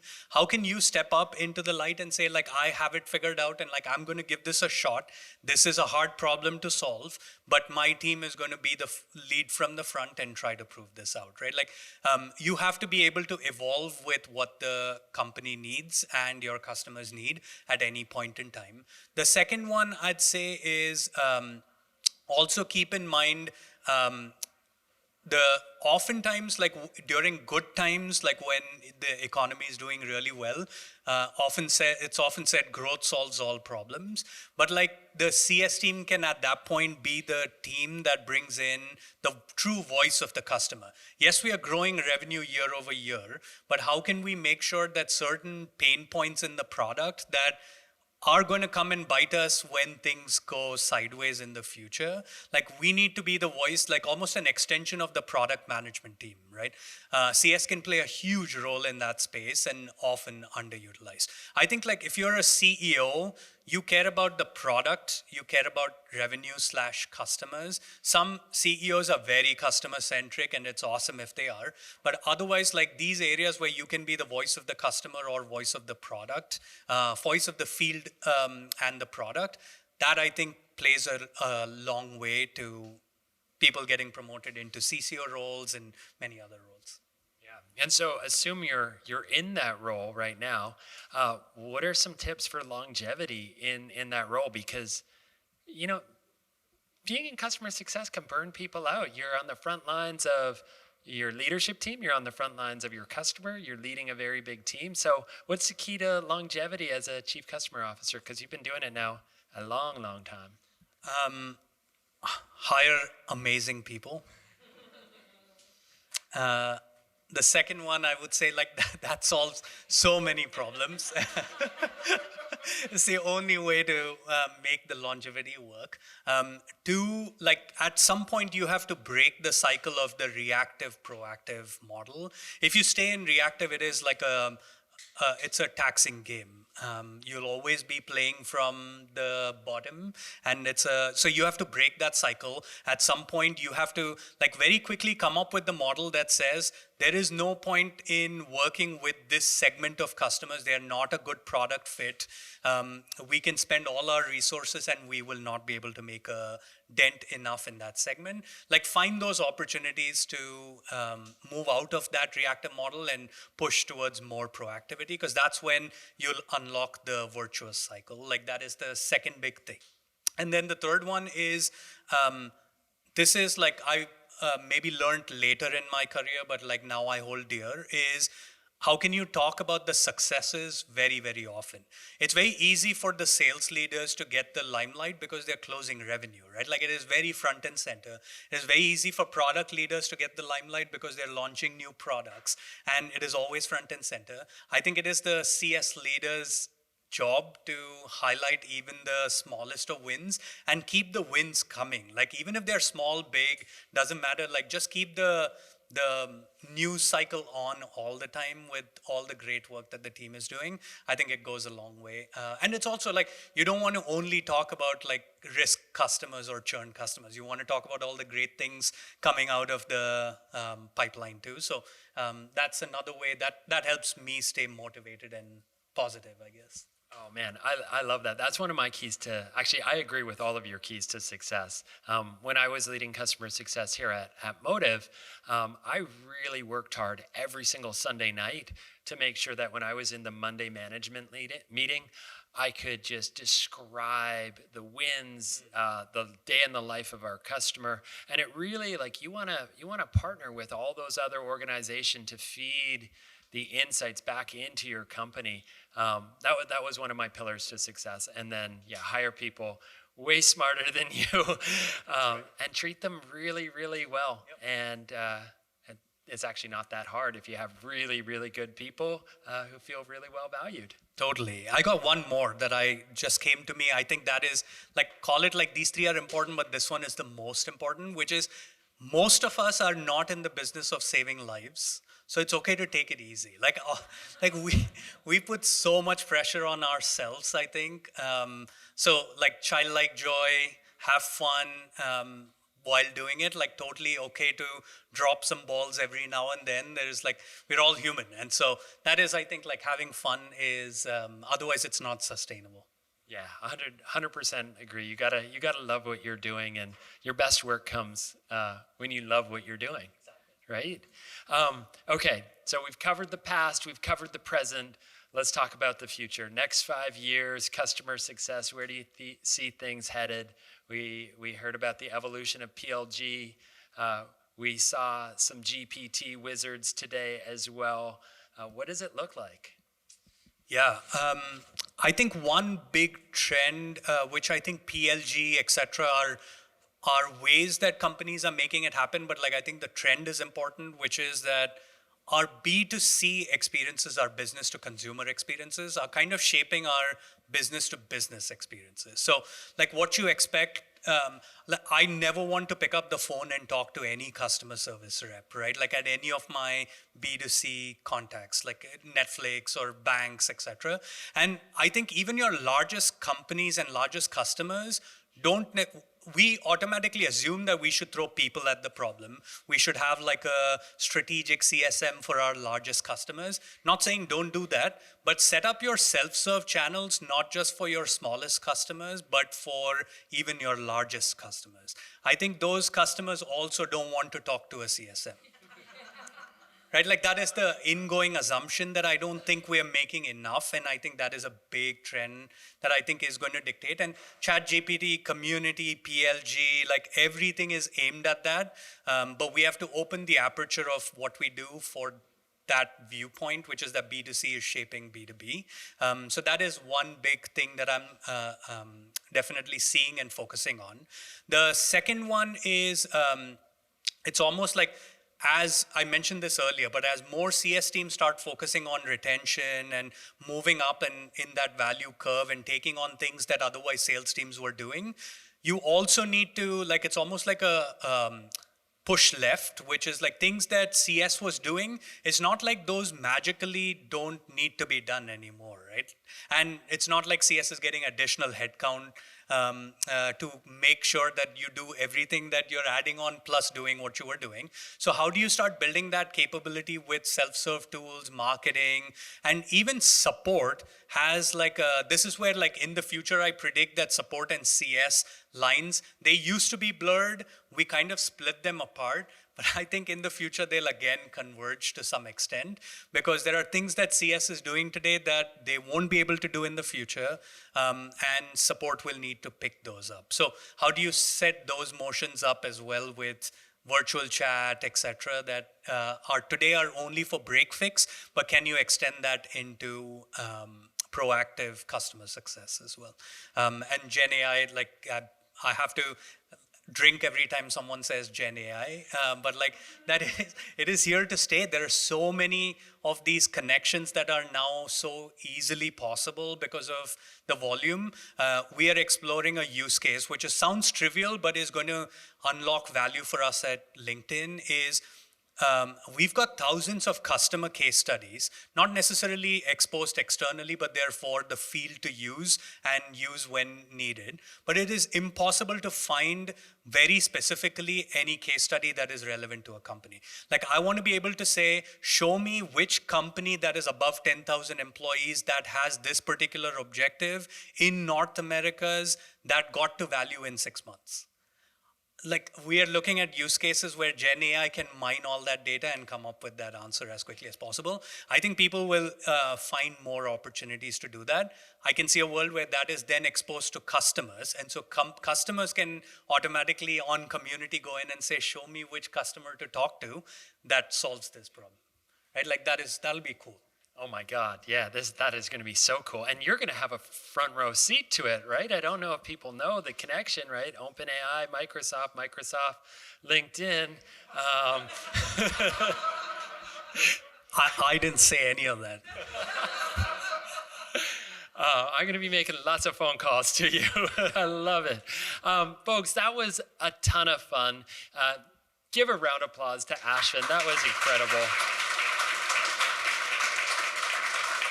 I feel like we could have talked all night here, but I want to make sure that we have time for audience questions. Those are going to be the best questions of all. So fasten your seatbelt and get ready for the real grillers. Game on. Here we go. Who's got one? First hand up wins. All right. And say your name and where you're from. Hi, Ashwin. My name is Sandy. I have my own consulting firm called Customer Savvy. And I wanted to ask a question of you that I wrote down. What are your executives asking your group to do? What are the priorities that they have put on you to execute for them? Yeah, it's a good question. I think the answer depends on, like, where you are in the maturity. For me specifically, what we are looking at is trying to solve for not just next year's business and renewals, but Microsoft plus LinkedIn is asking the question of how do we grow sustainably into the future, like 3 years out? And what do we need to do with our sales teams plus CS teams so that our CS teams are obviously way more efficient in terms of costs compared to our sales teams. And so there is like the question of like, how can we do what we are doing, but grow significantly more efficiently by thinking about support, marketing, CS, and sales as one go-to-market entity, and like what is the right roles and responsibilities that we can do to get to that point. So that is like one big question that we are answering for ourselves as a company, and obviously at a much, much larger scale than many other smaller companies. And so it is a fun experience to go through. The second one is like we are every company is invested in Gen AI, but like we are doubly, triply invested in Gen AI because of what John said. And so we are asking the questions of like, how do we use that gift that we have in-house to figure out more efficiencies, more customer outreaches, and take that to our customers. Like that is a second long-term problem that we're looking to solve. Everything like in the short term for the next year, I think will look similar to almost every other company here. How do we meet our bookings goals? How do we meet our customer value goals? All of that continue to be true.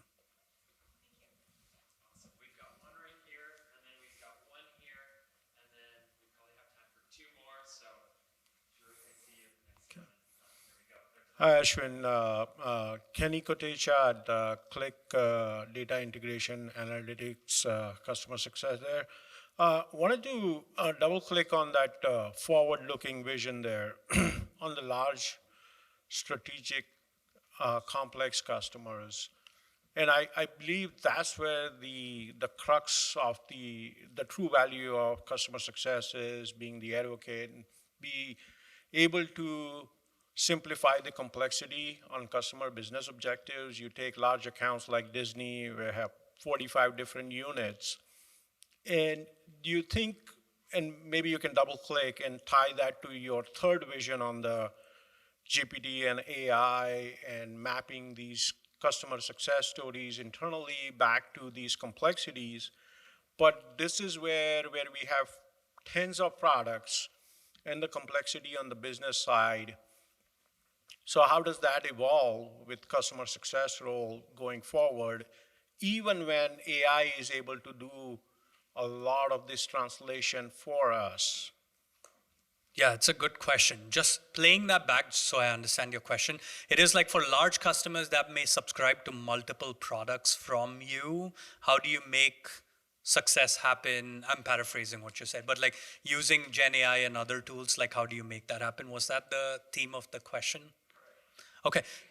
Yeah, again, it is depends on the maturity of your products, etc. But like that is a lot of your large customers are expecting that if they buy multiple products from you, that they get a unified, simple experience that looks very consistent across all of the products. But that's not how you run your company though, right? Like most companies run them as lines of businesses. The funding, the growth, the investments look very different. The product maturities are very different. So it is very hard to create that one LinkedIn or that one company experience when you take it to your customers. It is an aspirational thing. Oftentimes you need like the CRM and the tools to work in your favor. Like the most basic thing that companies need to start off with, which I'm sure Click and others are doing, is like getting that customer 360. Oftentimes like that itself is really hard to pull off across all of these different products that you might be selling. So starting there, like even if the actions are different, the people are different, at least everyone has like one common view of the customer. Whether you act on it in a consistent way is secondary, which takes you to the second thing, which is then you can start thinking about like, do you want teams? How do you set the infrastructure up from the people standpoint to make it as consistent as possible? Several companies do something where they have, Salesforce does it, where there is one, or Cisco does it, where there's like one executive across all product lines, and then there are product specialists for each of the products that you have. I've also seen the other way around where there isn't a unifying role. There's only product CSMs, but then they all use the same playbooks and the same common ways of working with customers. There are many different approaches that it can then lead to. I don't think any one of them is like proven to be the only way to do things, and I don't think any one of them is immensely successful today either. It's like a vision that most enterprises have, but not sure if anyone has reached it. Sorry, that was way more pessimistic than you. Ashwin, this is Omid Razavi, ex-CCO at Support Logic. So I really admire you, repeat chief customer officer at companies that have been incredibly successful. When I first became a CCO, I didn't have a playbook. The book was not out there. So I reached out to my friend Rod Turkis, to Mary Poppin, to CCO of Oracle, who's been there for over 20 years, but that was a very different role. Try to get an understanding of the remit of the CCO. And what I found, going from a head of customer success to the C-level position, you find yourself in a very new and interesting dynamics where you are there with the head of marketing, CMO, head of finance, head of product, head of sales, and obviously with the CEO as well. What advice do you have for CCOs or those aspire to be CCOs to be successful in that circle so that not the attention is just on you or what you're doing for the customer, but actually making the others successful in doing their jobs? Yep. I'll give two, but then because you asked a tough question, I'm going to put it back on you and have you share one learning as well, because you went through the same process. I'll share two that worked for me at least. The first one is, no one else is positioned to share the voice of the customer like the CCO is. So you can do every other job, but if you can bring to every meeting, you're sitting in that red chair that answers the question of what would a customer do for this decision, I think you've done half your job. I think that is one. And then part two, I would say, is at that table, yes, you are representing the CS team, the services team, post-sales functions and the customer, but oftentimes you are in that room because you are helping the company make strategic decisions. So how quickly can you don't have to be the expert in marketing, you don't have to be the expert in sales, there are other people to do it, but you need to be able to understand their roles and business well enough that you can connect the dots between what they're doing to what the customer wants and maybe bring that lens and add that value in addition to just talking about your function. Because otherwise, that can happen even at the VP levels, the director levels, right? So that I think is a big change that I had to go through and figure out. But I'll put you on the spot, anyone learning from you. Thank you. I want to say that a lot of, VP of CS, when they become CCO, they really know their games really well. They know the customer number, everything associated with their customers, their numbers, and that's why they got elevated. But a lot of times, it becomes because they are having that hot seat and they are sort of they're advocate for the customer as well as the advocate for the brand for the customer. They think that this is the opportunity for them to make requests from their peers in terms of making the customers more successful. But the reality here is that each of those other executives have their own imperatives and their own objectives. So successful CCOs, and it's really learned from my conversation with Rod and others that he connected me with, that you got to make them successful in their jobs. Bring in insights, for example, obviously bring in revenue for sales so they make the numbers from existing customers. Bring in customer advocates and great customer stories for marketing to amplify and put them into different channels and media. Have a great relationship with finance, because finance is very important because they know actually about what goes on all across the company, but they also know where your margins are and you actually how you're performing with best in class. And obviously the CEO would see those interactions. And last but not least, which we talked about, the interaction with product, bringing insight to the product organizations to make the product better. So really make yourself available to the others and make sure that you're aware of their targets so that you have longevity for the role. Such a good tip. Next time, hot seat. Yeah. All right, folks, one more round of applause. That concludes our programming for tonight. I'm going to bring Janan up here. Ashwin, thank you so much. Thank you for having me. Yeah. All right, find my clicker. We got to do one more. Thank you. For folks. All right, there we go. We got to do one more. Thank you. For folks who missed the opening session, the opening talk, all this is possible because of sponsors, right? Janan and myself do this with our personal credit card, and then because we love doing it, and then we go out to sponsors, and they hook us up, and they pay us back for all of the money that we spend. And so it's not free, but it's free to you. And so thank you to our sponsors one last time, because they made this all possible.